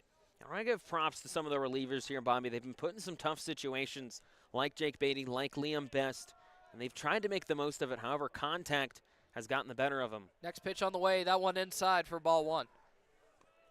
And Jordan, after that last play, we saw that drive to left field. Now a lot of fans starting to leave Jim and Betty Smith Stadium, which is not what you want to see if you're a Mountaineer player, but they'll have to power on. Beatty's next pitch on the way. That one swung up towards the middle. It'll shoot the gap, and that'll send some more runners home. We'll see Winay come home, and Lewis to add on 2 more runs to Wake Forest's commanding lead now, as they're up 11-3. And that's really blown this whole thing wide open, Bobby. And you saw the play by Lichtenberger, and that's sort of been the shot heard around the world here as Wake Forest continues to rack up the runs against the Mountaineers. So now back up to bat for Wake Forest, number 9, Austin Hawk. Wasn't he just on base? He was. So now only a runner on first base, but that's because all the others were able to run home. Next pitch on the way. That's swung on hard towards the side. McCammon picks it up, throws it to first, and will finally close out the inning for App State, but not before Wake Forest is able to put up 9 runs. We'll see if App State is able to answer in the bottom of the 7th of the rest of the game right here on 90.5 WASU YouTube.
Welcome back here to Boone, North Carolina, where we see Wake Forest lead App State with a commanding 11-3 run lead, especially after a dominating top of the 7th where they scored 9 runs. Going back out to pitch for Wake Forest, Zach Johnston. You said it. You're I thinking said of it the again. singer, Bobby. I keep doing it again. I keep thinking of the singer, but basically has to completely warm up once again after such a long break in the top of the 7th.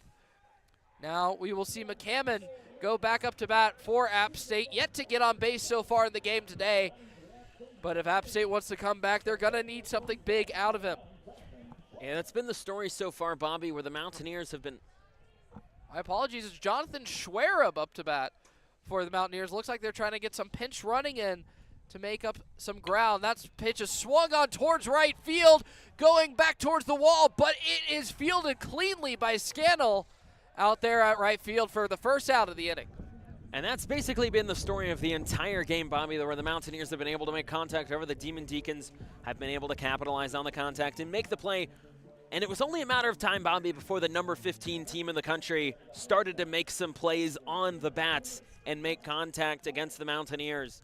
And this has been the situation we were all dreading happening. Graham Smiley now back up to bat for App State. Struck out last time at his last plate appearance. That one on the way. Thought about swinging, decided not to, but that'll still be picked up for strike 1. It was interesting by the Mountaineers, Bobby, to use that situation of Jonathan Schwerab. Has not played since Queens for the Mountaineers. Next pitch on the way, swung on hard by Smiley. Once again, another strike. 0-2 count. And he's just trying to force it on that one, Bobby. Just sort of swung at it haphazardly there. Unable to make contact. And the Mountaineers at this point, I don't blame him, just looking for any kind of contact down 11-3. Smiley to receive the pitch. Johnson takes his time running out of the shot clock or the pitch clock. That one thrown low for ball 1. It's not quite March Madness yet, Bobby. You know, basketball on the brain. Excited. I'm filling out my bracket. Hey, we're almost there. Yep. Getting excited for it. Think IU will make it? No.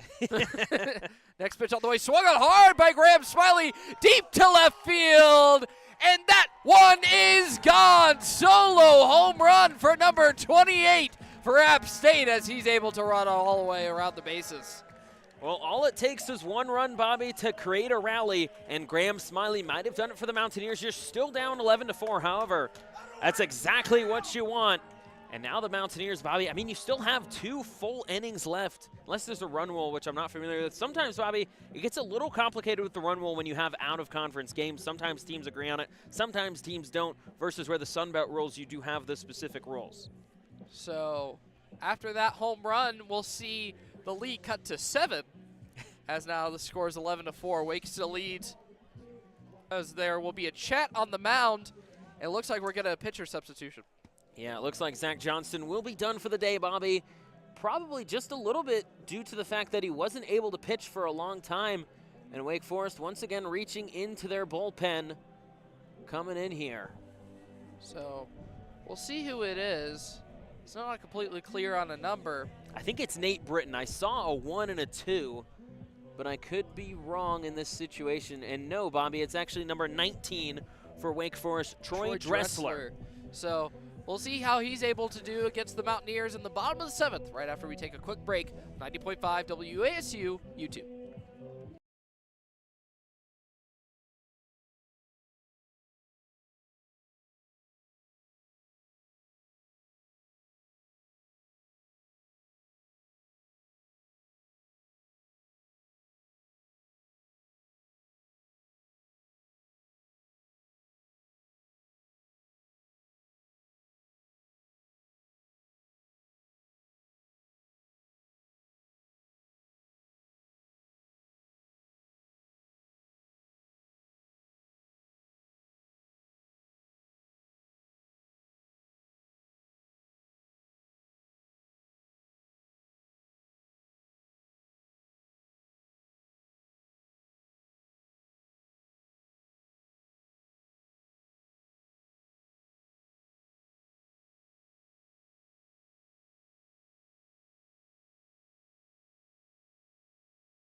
Welcome back to Boone, North Carolina, where Wake Forest leads 11-4 here in the bottom of the 7th inning. With 1 out on the board, they decide to go to the bullpen and bring in Troy Dressler, making his debut for Wake Forest in general, I was about to say, this season. Well, he has pitched 1 inning so far, Bobby, but basically a debut if you think about it, because 1 inning isn't a lot to play, and now he faces a Mountaineer batters. Graham Smiley got the home run, but Mountaineers going to have to reach deep into their bats right now to get any sort of momentum. You still have 2 innings left in the game, but you're going to have to work fast against these Demon Deacs and play stellar defense at the same time. And already, looking at the bullpen, Bobby, it hasn't looked good. It is definitely a tough situation for the Mountaineers, as I believe we will see Tyler Figueroa go up to bat for App State. Figueroa so far hasn't made much noise. He was able to reach first base based on a fielder's choice there in the 4th inning. Well, let's see if he's able to get Figgy with it as he goes up to bat. That was a good one. That was a good one. I stole that from David. Oh, you stole it from David. Yeah, I stole it from David Stealing Katzenmeyer. it. I can't take credit for it, unfortunately. Unfortunately, we steal a lot from David Katzenmeyer. So Steal Tyler his Figueroa up to bat for the Mountaineers. So he's trying to get this momentum going once again. Pitch on the way, swung on hard, but barely goes anywhere on a foul tip. And it looks like it hit the catcher there. And there's actually a new catcher in for Wake Forest. Number 34, Jimmy Keenan, now in. Wake Forest possibly trying to give their players some rest. Dressler's pitch on the way. That swung on hard, high in the sky, out towards left field, but that will be fielded cleanly as Morales is able to pull that one down for the 2nd out this inning. Well, it looked really good, Bobby, from the Y-axis. Unfortunately, the X-axis not as far there for the hit by Tyler Figueroa, who once again just a little bit too short on his hits. He's had 2 very powerful hits, however, once again, not able to make it. And once again, it's the left fielder making the play, this time Morales. Lichtenberger now up to bat for App State. His pitch on the way, and that one is considered in the zone for a 0-1 count. Lichtenberger was part of those 3 runs scored there in the 3rd inning off of a home run from Correas. He's able to make contact, but not before getting picked up by the second baseman to first, as he will be out for the 3rd out this inning. Hawks able to scoop it up and make the play for Wake Forest, but not before App State's able to put at least 1 run on the board here in the bottom of the 7th, making it 11-4. We're going to take a quick break, but when we come back, Jordan Luker will be taking back over on play-by-play, taking us out for the rest of the game. So don't go anywhere. You're listening to At Baseball on 90.5 WASU YouTube.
Back here, Jim and Betty Smith Stadium for Mountaineer baseball, down against the Demon Deacons 11-4 after a 9-run 7th inning, now entering the 8th. Pitcher Jake Beatty facing Matt Scannell. First pitch is in there for ball number 1. And Scannell, last time he was at bat in that dominant 7th inning, came in as a pinch hitter, got a double, and also ran home for a score. So definitely a very efficient player. Scannell so far 34 at bats. Second pitch by Beatty up and inside, for ball number 2. It's been a long day. It has been. It's been a long game as well. Still here in the 8th inning, but anything's possible in baseball. Coming in on 3 hours 14. Beatty sets up his third pitch. That one's down the middle for strike number 1. 2-1 count now in the top of the 8th inning. And Beatty, you have to be a little bit nervous up there on the pitching mound after such a dominant inning last time out for the Deacons. Jonathan Schwerab now at third for the Mountaineers. That one's hit high up in the air and out of play. Running up to it was Figueroa at left. However, he couldn't make the play. Count now 2-2. The way Figueroa was running, I thought that ball might be still in the field because he looked very confident he could make a play, but that one well outside of the ballpark. Some nice hustle there from Figueroa. Now 2-all count for Jake Beatty, trying to strike out Scannell and get the Mountaineers out of the 8th inning quickly, down 11-4 to Wake Forest off of 11 hits. Sends in the pitch. That one's hit a little blooper towards first, but it's foul. And now count remains 2-2. Now the Mountaineers, your objective has to be just to do as much damage control as possible. You cannot allow Wake Forest to score, let alone get on base, because that just puts too much at risk. So if you want a chance of coming back, you have to play pretty much flawless pitching. From what I've been told, the run rule will apply. So if Wake Forest gets to 14, that most likely will be it if the Mountaineers can't come back in this inning. Jake Beatty's pitch is outside for a full count now against Scannell here in the top of the 8th. That pitch a little high for ball number 4, and Scannell will walk for the Demon Deacons. And that's not what you really want to see if you are App State. You're already down, you're already in a tough situation, and you pick up right where you left off by leaving them on base. Now coming in for Wake Forest, it looks like Morales will come back in, facing Jake Beatty. 11-4 lead for the Demon Deacons. Now the runner at first is Scannell. Jake Beatty came in for the Mountaineers last inning. So far has pitched 5 2/3 innings for the Mountaineers. That one is down the middle for strike number 1. There's a storm coming. Is there Hello, really? David. Hey, we have David Katzenmeyer joining us in the broadcast. David, would you like to take over for a little bit with me? As Beatty will set up for the 0-1 pitch. How's it going? It's going pretty good. So we have a little time to mess up. Jake Beatty looked for the pickoff, and now Scannell is stuck in a little bit of a pickle. We'll have to see if the Mountaineers can take advantage of it. And making the play is Zamora at second for the out. It's big time right there. It's what you need if you're the Mountaineers. Jake Beatty, great pickoff move. He had him off with his timing. Jake Beatty is very good at holding on runners, and you see it right there. A nice play there for the Mountaineers to get one out. David, you were down there on the field. Just describe sort of the momentum shift you saw down there in that last few innings for the Mountaineers. Yeah, I mean, it was everybody had spirits picked up. It's really been some of the most electric that I've seen that dugout. And when Wake Forest puts 9 up on the board, of course, it's going to deflate you, but the Graham Smiley homer, I think, has put a little bit more confidence back into that dugout and making it feel like, hey, it's not impossible, just improbable. 0-1 turns to 0-2 against Morales after Jake Beatty has a beautiful pitch down the middle. Now trying to make it 2 outs, sends that pitch in, low and outside for ball number 1. Jake Beatty, David, the Mountaineers thought possibly trying to get some rest. Hasn't played since February 28th against Gardner-Webb on Friday. However, I think the cold weather has started to wear on some of the arms, as that one will be down the middle for strike number 3, and he'll strike out Morales. And Jake Beatty last year was one of the most reliable pitchers out of the pen for App State. I don't see that changing at all. It's just working your way back up and building the confidence for Jake Beatty. And I think right now it's a situation you never want to be in, but if you can cold Wake Forest right here, and as he came in a relief appearance last inning to close things out. If he could keep it scoreless here in this inning, it's just a confidence builder for Jake Beatty. Keenan now coming in, as I said previously in the inning, for Wake Forest. Now coming in at catcher. Beatty's first pitch against Keenan in there for strike number 1. He squeezed it in. And Beatty's just going to pound the zone. He's going to continue to do it with the fastball and the off speed, and just going to continue to challenge hitters to hey, put the bat out there and make a play. No one on base for the Mountaineers. Jake Beatty trying to get out of the inning scoreless. That one's hit foul, and now the count's 0-2. Another fastball at the top part of the zone. Beatty is lighting it up right now. And as David mentioned, Beatty, one of the most reliable relievers for the Mountaineers, came in 9 times, 10 innings pitched last season for the Mountaineers. Has already pitched 6 1/3 inning so far. 0-2 count. That one sent in. That one swung on towards center field. Dylan Moquin coming towards it. It's going back, and Moquin makes the catch, however. A nice play. Hey, that ball traveled 390, but to dead center, stays right in the park on the warning track. So Mountaineers able to put eggs on the board. No hits, no runs for Wake Forest, and no errors for the Mountaineers at the top of the 8th. We'll be right back as the Mountaineers try and continue to get the bats going to cut into the lead. See ya.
Back on baseball here on 90.5 WASU YouTube. Mountaineers down 11-4 to the Demon Deacons.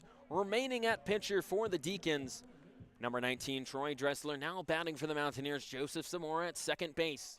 Has had 2 at-bats, has yet to get a hit. Walked once, struck out once. That first pitch is a little high, but umpire calls it a strike. Maybe just trying to get home a little bit, Bobby. He's loosened the strike zone a bit recently, I've noticed. He has, especially after that top of the 7th. Second pitch in there, a little low for ball number 1. Zamora now at 1-1 on the count. Similar to LeFew, right now Dressler really quick in between his pitches. 11-4 lead for the Demon Deacons off of 11 hits. No errors for the Mountaineers in fielding, however. The positioning has been right. That one swung on hard by Zamora, however, way out of play on the third base line. We're just so in basketball. I know, so into basketball. It's hard to sometimes say out of play when every other sporting event has out of bounds. 1-2 count. That one swung on by Zamora. It's also going to be out of play foul. It's a blooper and way out towards the forest. I thought that one might hit the light pole right there, Jordan, based on our angle. Well, that would be a lengthy delay. Luckily, it didn't. 1-2 count. The count remains. That's pitch is sent in. Joseph Zamora hits it. It's a line drive. However, just a little out of play down the third base line towards left field. And just like last time, George, Zamora just set up shop right there on home plate, spinning forever, getting those foul tips and staying alive at plate. Last time it ended in a strikeout. That one's 1-2 count. A little high. Count now 2-2 across the board. Joseph Zamora missed a couple of games earlier in the season as he was still recovering from an injury that happened in the tournament. Now back in at starting position for the Mountaineers. That one's high for a 3-2 count now for Zamora. 11-4, Demon Deacons lead after a 9-run 7th inning. Mountaineers able to get 1 run off of Graham Smiley, but at one point had the lead 3-0 against the Demon Deacons, but it fell apart in the bullpen. 3-2, full count payoff pitch. That one swung on by Zamora towards center and left field, and it's going to drop down for a base hit. Zamora is going to look at second, but thinks better of it. More to get the bat started in the 8th. And that's how comebacks happen, Jordan, is off of plays like that. Zamora with a great hit towards center field now with a power hitting coming up behind him. Great position right now for the Mountaineers if they want us to try and start a comeback. Now up to bat Juan Correa, who had the home run, who gave the Mountaineers the 3-0 lead earlier. After this game against Wake Forest, the Mountaineers will head to the College of Charleston for another out-of-conference series. First pitch in there. Juan Correa hits that one high and away. It's going back, but it looks like right fielder Scannell will be on it, and it's out of bounds. Oh, no, they're going to call it in play. And a home run, actually, as it was way out of bounds towards the fence. So Correa gets his second home run of the game, and the Mountaineers, Bobby, having some life in them. I couldn't believe he called it a home run fair, but it was right on the post. Well, I believe it hit the pole, Jordan, right there. With that, you have to call it a home run. I think that ball was really carried by the wind on that play. You felt the wind gust happen as soon as he made contact, and that ball stayed in the air for what felt like an eternity. So now cutting the lead to 5, a little bit more feasible for the Mountaineers. 11-6 for Wake Forest. Mountaineers still down by 5, as Bobby just said, but no outs. In the bottom of the 8th inning, Mountaineers, get your rally caps on for those of you who are still listening. We might have a rally on our hands as the Mountaineers trying to stay with it with the number 15 team in the country, Wake Forest, and now coming in for the Mountaineers, Braxton Church. Hitting lefty, has had 3 at-bats, has not been able to get on base so far this game, has struck out 10 times so far in his season for the Mountaineers. First pitch, high and inside for ball number 1. Still a little bit of life here in the stadium. I know we were talking about fans leaving earlier, but still a decent crowd depending on the circumstances. Second pitch, a little low for ball number 2. Braxton Church now ahead in the count, 2-0. Juan Correa has had his second home run of the game. Now 7 home runs on the year. Braxton Church tried to swing at that one, wanted to make contact, however, just a little high on his bat. Could not find the ball after the pitch from Dressler. And Dressler trying to put it away from the Demon Deacons in this bottom of the 8th. There is still the 9th inning. Braxton Church makes contact with the gate again. It goes out of play down left field for strike number 2. Count now 2-2. Wind still howling here at Jim and Betty Smith Stadium. 11-6. Demon Deacon lead. That one's high for ball number 3. Full count. Dressler starting to lose the strike zone a little bit, getting a little bit looser where he places the ball, possibly giving Church the edge at the at-bat. Braxton Church, 12 hits so far this year. He hits that one foul once again. Coming up on it is Wentz, but it's out of play towards the training facility for App State. Braxton Church leads the Mountaineers in doubles right now with 7. Has stolen 1 base.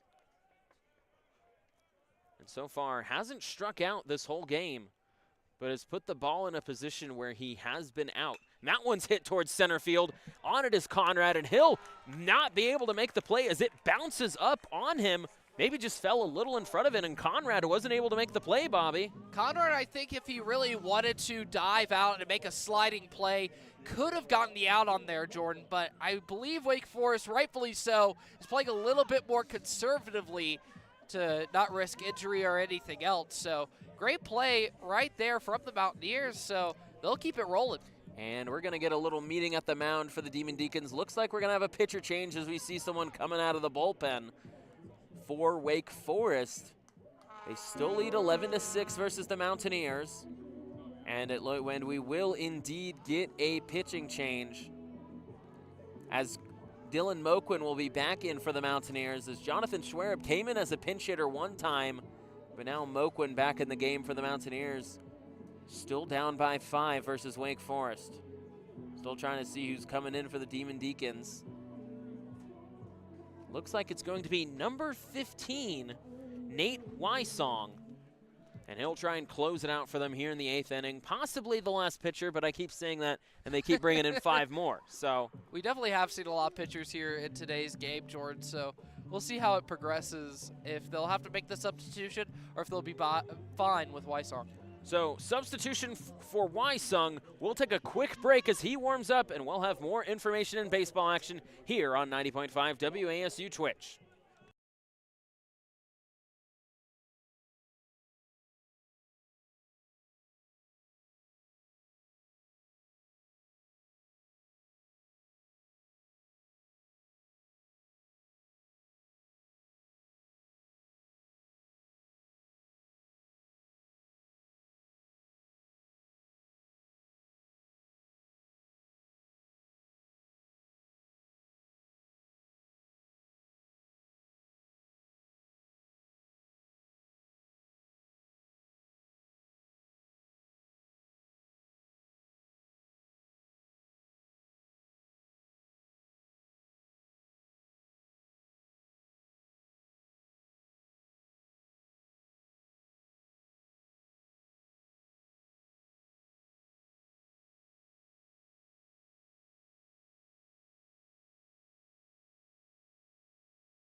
Back from Mountaineer Baseball at Jim and Betty Smith Stadium at 3,333 feet. Wake Forest at one point had an 11-3 lead. However, Mountaineers starting to dig into it in the bottom of the 8th with still no outs. A pitching change for Wake Forest as Dylan Moquin will come up for the Mountaineers. Nate Wysong coming in. Nate Wysong making his collegiate debut here today, the freshman for Wake Forest. This time I got it right, Jordan. There you go. We'll see how he's able to do. Wysong coming in for the Demon Deacons in the bottom of the 8th after Dressler. First pitch is going to hit Moquin in the hand, and he's going to have to walk that one off. But Wysong will hit Dylan Moquin in his first pitch ever of NCAA baseball. And that one looked painful, Jordan. You could hear it from here. Now that one looked tough as Kermit Smith's now coming out to the field. Yeah, and Kermit Smith coming out to the field. Looks like he'll check on Moquin. Yeah, looks like he's going to check on Moquin's hand, and if Moquin's not okay to run, possibly bring in a pinch runner for him. Most likely Jonathan Schwerup, who's already come in. Nate Wysong from Pavia, Pennsylvania. And the Mountaineers continue to try and come back against Wake Forest in these situations. And Bobby, these are the kinds of games that extend long into the night, as we are already on 3.5 hours for this broadcast. It definitely has been a long game, Jordan, so that's baseball for you. That really is baseball. Sometimes it'll be the quickest game ever, and also it'll be the longest game ever. So it can vary a lot, and I think these games early on in the season is where this team's really going to cut their teeth and find their identity, Jordan. So I really like to see Mountaineers put up some runs, really have a good, strong finish to this game, if not come back. It looks like Moquin will stay in for the Mountaineers, as now Riley Luff, the freshman, will come in. Freshman versus freshman on the mound and the batter's box, facing Nate Wysong in his collegiate debut for Wake Forest. Wysong looks back at second towards Church, sends in the pitch. That one's down the middle for strike number 1. So that pitch definitely a lot better outcome for Wysong than the last pitch against Moquin. So we'll see if Riley Luft is able to hone in and maybe get a hit.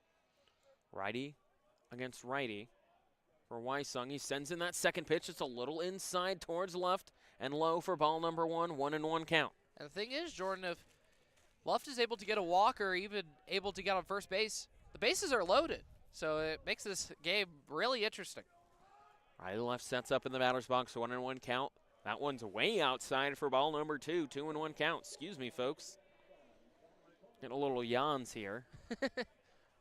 Trying to stay with you. We will stay with you throughout the entire game. Barring inclement weather. Barring inclement weather, which doesn't look like it's going to happen, Bobby. Still clear skies out, 2-1 count now. Wysong sends it in. That one's hit by left towards the shortstop, Houston, and he will make the play at second, and then second baseman Hawk will make the play at first to get it to 2 outs for the Demon Deacons. Getting to third is Church. However, all momentum for the Mountaineers has been crushed by that double play. That's probably the worst case scenario at bat right there if you are the Mountaineers. I guess besides picking off all 3 runners, just you set it up, you have an opportunity to get the bases loaded, if not bring some guys home. Yes, you advance the runner, but picking up those 2 outs can be costly. And now Jonathan Schwerup coming back into the batter's box for the Mountaineers. That first pitch against him is inside for ball number 1. At third is still Braxton Church, but a classic 6-4-3 play. Able to get 2 outs quickly for the Demon Deacons, trying to get out of this 8th inning after the Mountaineers scored 2 off of a Juan Correa home run. Second pitch outside for ball number 2 against Schwerup, now 2-0 count. Schwerup, as I said, has not played a game since against Queens. Had 1 at bat today, has 5 at bats total. That ball in there for strike number 1, a little low.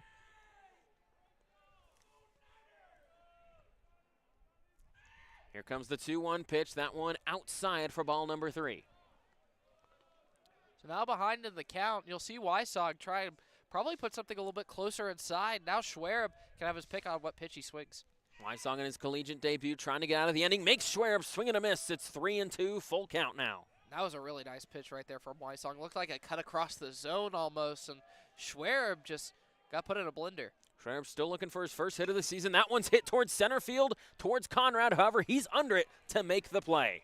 Unfortunate right there for the Mountaineers. Able to put up 2 runs, but going into the 9th inning, you really want to be in the best position possible, and they could have scored more. Just unfortunate plays and great fielding by Wake. So a double play, a classic 6-4-3, and a catch by Ethan Conrad gets them out of the inning, but not before Juan Correa was able to hit a home run to get the Mountaineers 2. They're still down 11-6 to the Demon Deacons. When we return, Mountaineers will try and stop the bleeding in the 9th inning versus the Demon Deacons.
Back for more Mountaineer baseball at Jim and Betty Smith Stadium. Mountaineers able to score 2 runs in the bottom of the 8th to make it a 5-run lead only for Wake Forest.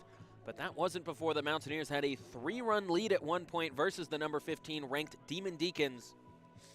And Bobby, it just kind of fell apart for them in those later innings. It really did, especially the top of that 7th. You got to look at that as the game changer for Wake Forest. Able to go through the entire batting lineup and put up 9 runs at Good Sap State. Coming now in, Merrick Houston for the Demon Deacons, who's led off all day today so far. 2 hits, 2 earned, that's Jake Beatty. 4 at-bats, 1 hit for him.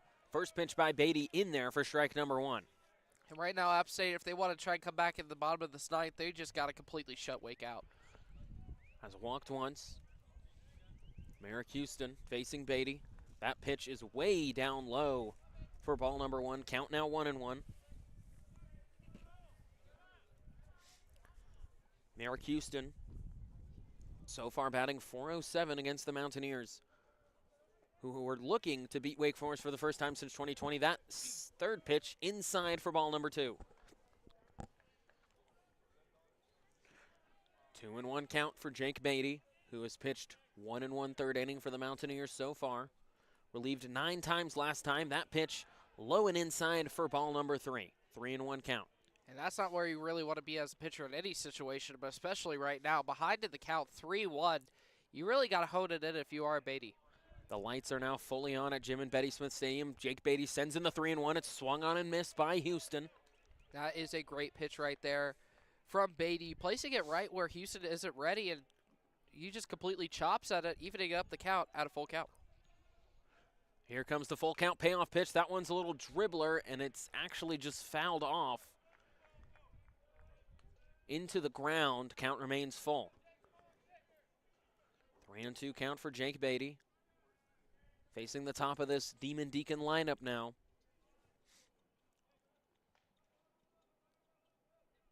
Gets himself set up, sends that one in. It's way inside, and Houston has to dodge it, but he will walk. And life just keeps getting harder and harder for the Mountaineers when they are fielding it on defense, as they just keep putting players on base. And as I mentioned before the game even started, Jordan, that once you put those players on base, Wake has you right where they want you. And that's exactly why they have this lead. And that'll bring Ethan Conrad back in for the Demon Deacons. Already has a home run today, which sort of started this rally for the Deacons against the Mountaineers throughout the next few innings. Ethan Conrad has made a few good plays. Going now is the first baseman, or excuse me, it's a hit now by Conrad. Excuse me, folks, just going to clear out the air. It was a hit to left field by Ethan Conrad as Merrick Houston was going. And now both runners will be on base from a base hit. No outs. Runners on first and second. Merrick Houston on second. On first is Ethan Conrad, and now coming up to bat, Jake Winay. Winay so far 4 at-bats, 1 hit, 2 runs, batted in, 1 RBI. Has walked once, struck out once. Demon Deacons have done it all today. That's why they have the 11-6 lead. Jake Beatty sets up now for the pitch. Runner in scoring position is Merrick Houston. Looks back towards Houston. Now goes in for the pitch. That one swung on way past the head of Joseph Zamora, and it looks like they're going to send Merrick Houston home as that ball continues to roll towards left field. Houston comes in. Conrad's going to come in and getting the triple, and they're going to call him safe. Getting the triple is Jack Winay, who hasn't gotten or got a single in the first, but that's his second hit of the game, Bobby, and that really puts it away for the Mountaineers. And App State, after, trying to come back, Wake Forest just kicking them while they're down, putting up 2 more runs. Still 0 outs here in the 9th inning. Definitely a precarious situation for the Mountaineers. Shades of the 7th inning where Wake Forest got 9 runs and put it away for the Mountaineers. Now looking to add to that lead and put away any hope the Mountaineers had after the 2 runs in the bottom of the 8th. Jake Beatty now facing, for Wake Forest, Cade Lewis. And Jordan, it is so cold out here right now. It is really cold, and that's partly why you have the score, but also that's partly why probably most of the fans have left. It was a great crowd here earlier, but as the weather came in and the Mountaineers continued to weather themselves, it became less and less as fans started to leave in droves. 2-0 count now for Cade Lewis. That's Jake Beatty just trying to get out of this inning and get the Mountaineer bats to the 9th. 13-6 lead now for Wake. That one is outside for ball number 3, excuse me. From up here, Jordan, obviously I'm not down there on the field. That one looks like it might be in the zone, but I guess I'll be picked up for ball 3 or ball 1, as you like to say. I guess the umpire doesn't want to go home. 3-0 count now. No outs still. Jake Beatty sends that one, and that one is down the middle for strike number 1. I was about to say, if you don't call that one a strike, I don't know what you're seeing down there. Coming down in. Mountaineers gave the number 15 team in the country a run for their money, but they sort of have ran away with it now. And Jake Beatty sends in a second pitch for strike number 2. Count now full. Great job by Beatty coming back right here at this at-bat. Now hopefully can put away this batter and put him away for the first out of the inning.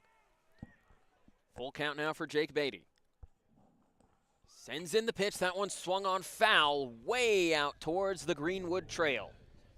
I'm telling you, Jordan, one day one of those are going to fly towards us. We're going to get a souvenir one day. Yeah, I have a few souvenirs, Bobby. They don't clean up the balls out of the outfield. If you really wanted a souvenir, you can just go out and get a Juan Correa home run for yourself. Allegedly. Allegedly.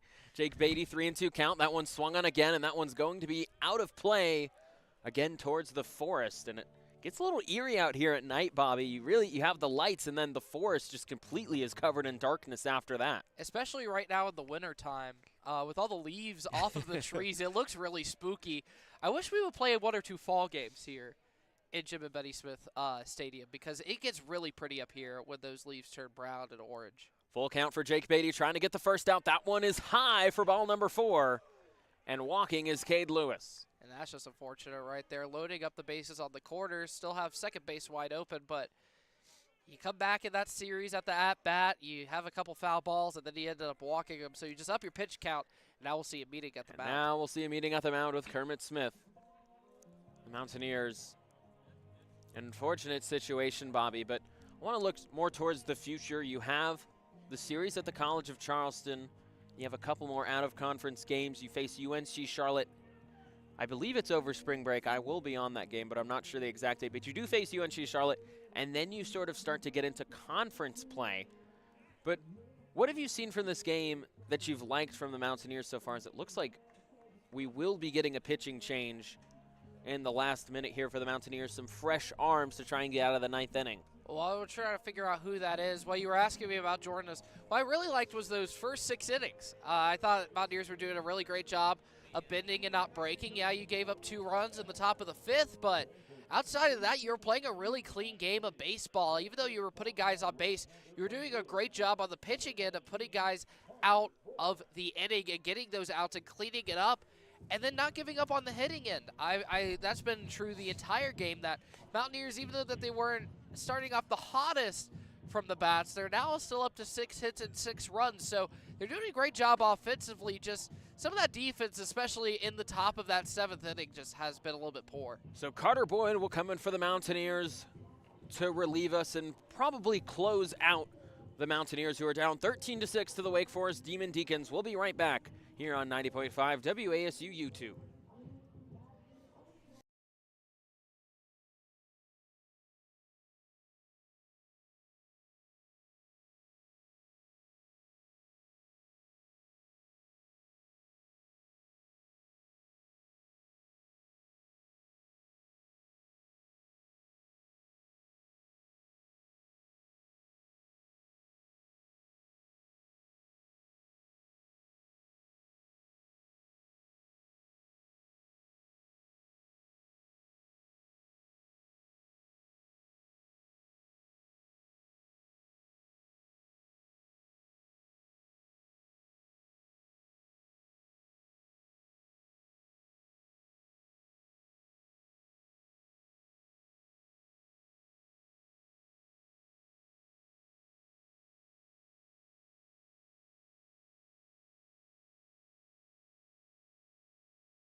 Back here on 90.5 WASU YouTube, Carter Boyd now pitching for the Mountaineers, the brother of CJ Boyd, facing batter Dawson Wentz. First pitch, a little inside for ball number 1. 1-0 count now for Boyd, who so far has pitched 4 2/3 inning for the Mountaineers. 1-0. Sends in the pitch. That one swung on, foul for strike number 1. And Boyd, last time out for the Mountaineers against Gardner Webb on Saturday, definitely really had a tough outing, as he could not get out of the inning he was pitching in. I believe 5 of the 7 runs he's given up this season was on that game. You're correct, Bobby. 1-1 count now for Carter Boyd. Facing Wentz, sends in the 1-1 pitch. That one's inside for ball number 2. Carter Boyd, partially because of that really bad outing on Saturday, sitting at 13.5 ERA. I don't love ERA. I don't think it's the most accurate statistic in baseball, but still feel like it's valuable to know. Runners at the corners, Winay and Lewis. Boyd sends in the pitch. It's swung on and missed for strike number 2.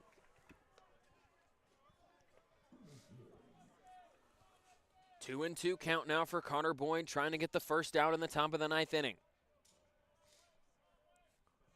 Sets up the pitch. Winay still at third, not taking the lead. That one's hit towards first base. Juan Correa catches it. However, it's called foul. So count remains 2 and 2 for Carter Boyd. facing Dalton Wentz, excuse me. Last time Wentz was up to bat was in that 7th inning. I believe it was that single that brought 2 other runners home to add on to that lead in a monstrous 9-run inning by Wake Forest. Wake Forest leads 13-6 to the Mountaineers. 2-2 count. Wentz trying to get out of the inning. That one scrapes by Wentz to make the count full. That was dangerously close of hitting him on that play or on that pitch. So Boyd has to be really careful on where he places his pitches. Carter Boyd, full count. Here comes the payoff pitch. That one in the middle for strike number 3, and Boyd gets the strikeout on Wentz, who sort of jumped up and down in frustration off that call. It looks like Wentz was about ready to toss his bat and start walking towards first base, but the umpire had different ideas right there. I believe that was the right call, so good job picking up the first out of the 9th inning and helping out your team for Carter Boyd. Austin Hawk coming in now for the Demon Deeks. Boyd sends in the pitch. It's a little low for ball number 1. Austin Hawk so far today in the 2nd inning got a double, lined out to second base, grounded out to third base, got a walk, and then got another walk. This one is hit foul for strike number 1. Count now 1-1 across the boards with 1 out in the top of the 9th inning. Wake Forest has scored 2 to make the score 13-6 off of 13 hits. Mountaineers also have 6 runs off of 6 hits. Here comes the 1-1 count. That one's sent in for ball number 2, a little outside.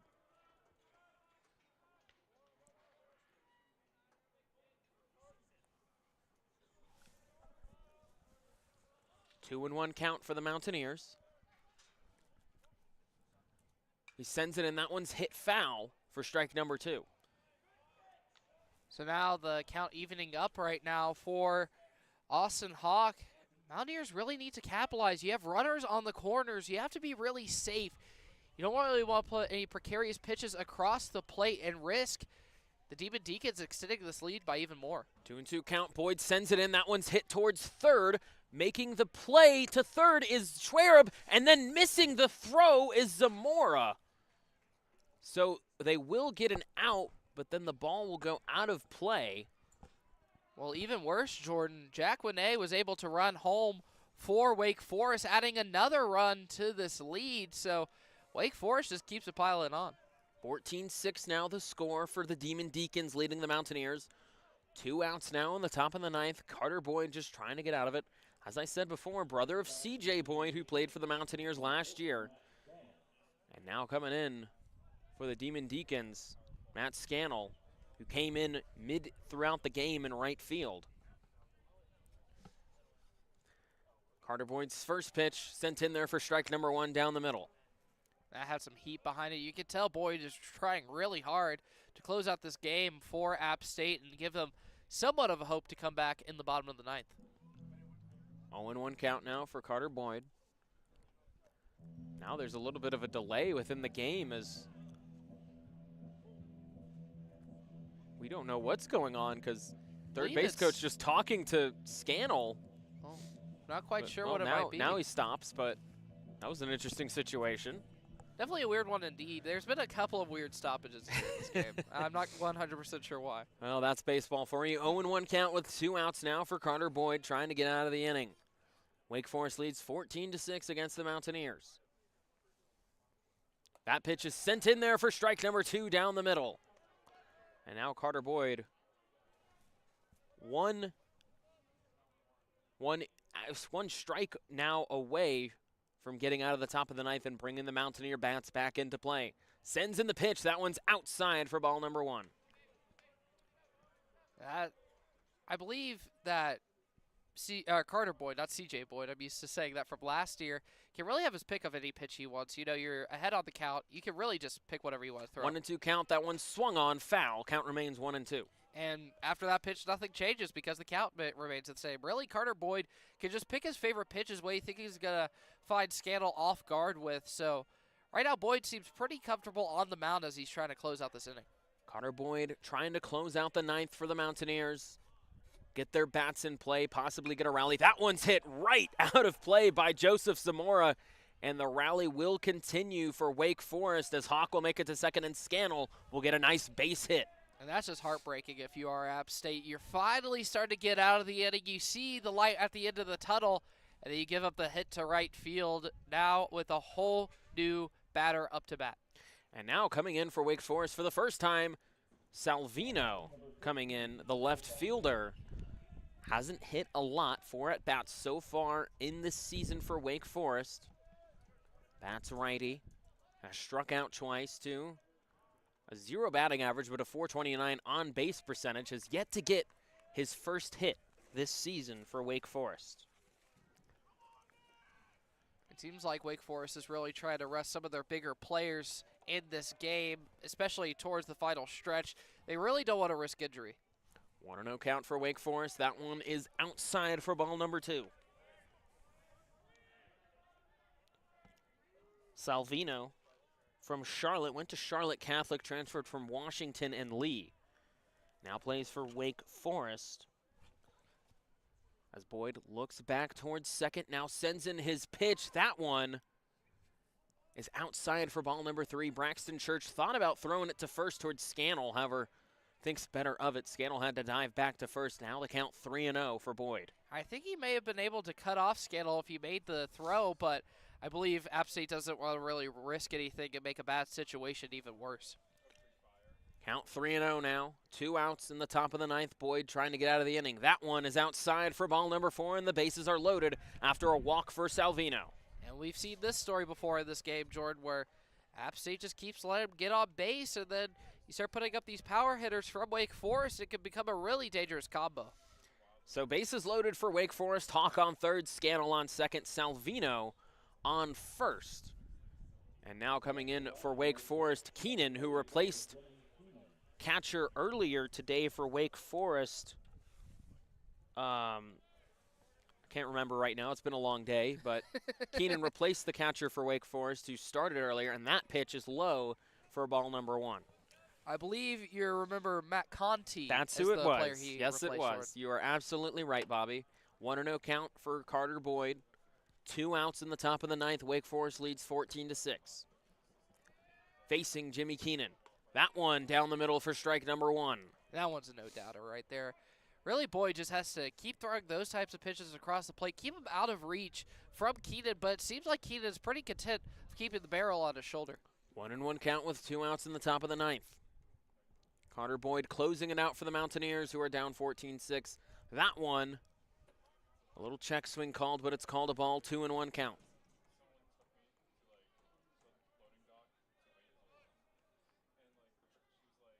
Bases loaded for Wake Forest. I've scored 3 runs so far in the top of the 9th. That one swung on and missed for strike number 2 by Keenan. So making 2s across the board. Once again, Boyd in this situation where you could close out the inning. He just has to find the right pitch. 2s across the board, as Bobby said. 2 strikes and 2 outs. Carter Boyd trying to get out of the inning, sends it in. That one down the middle for strike number 3. It took him a minute to call it. He just kind of pointed there. And finally, the Mountaineers get out of the top of the 9th. When we return, Mountaineer bats will return as they have a tough situation to get out of. But, you know, Bobby, it's always baseball. There's always a chance, as you always say. They can still come back, Jordan. There you go. They can still come back. We'll return with more Mountaineer baseball here on 90.5 WASU.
Back here at Jim and Betty Smith Stadium for Mountaineer Baseball, Graham Smiley coming up for the Mountaineers to hit.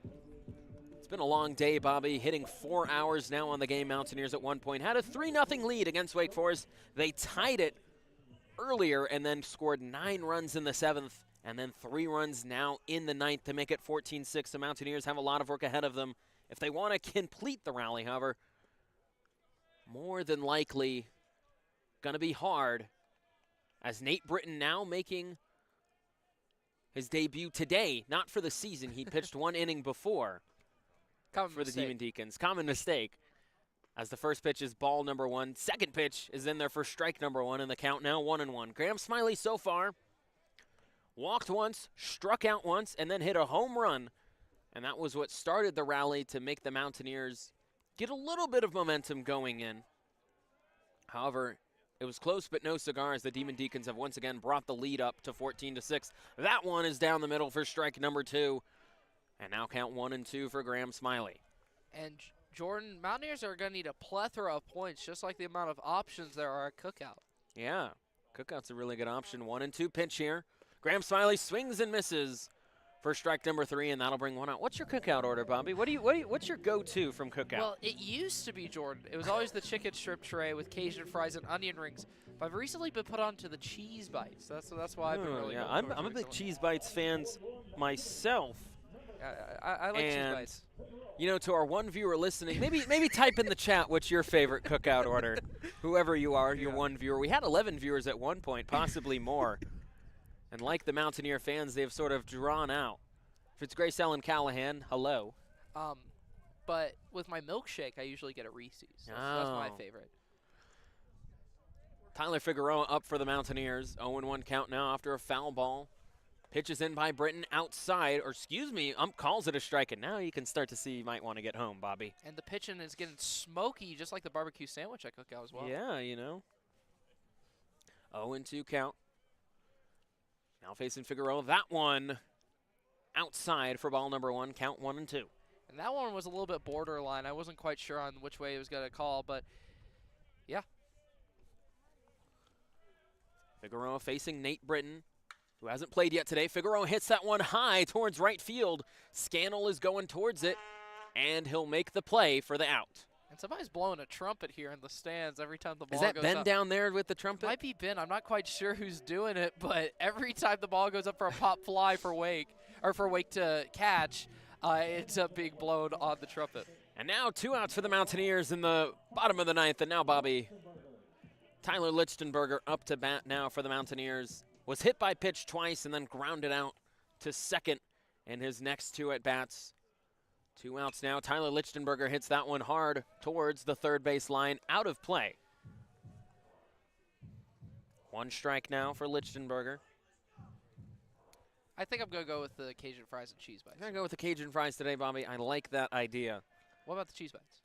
Cheese bite, you always got to go with the cheese bites. That's one hits towards Figueroa, towards second, making the play on it, and that'll do it, Bobby, for the game after the play by Hawk to win A.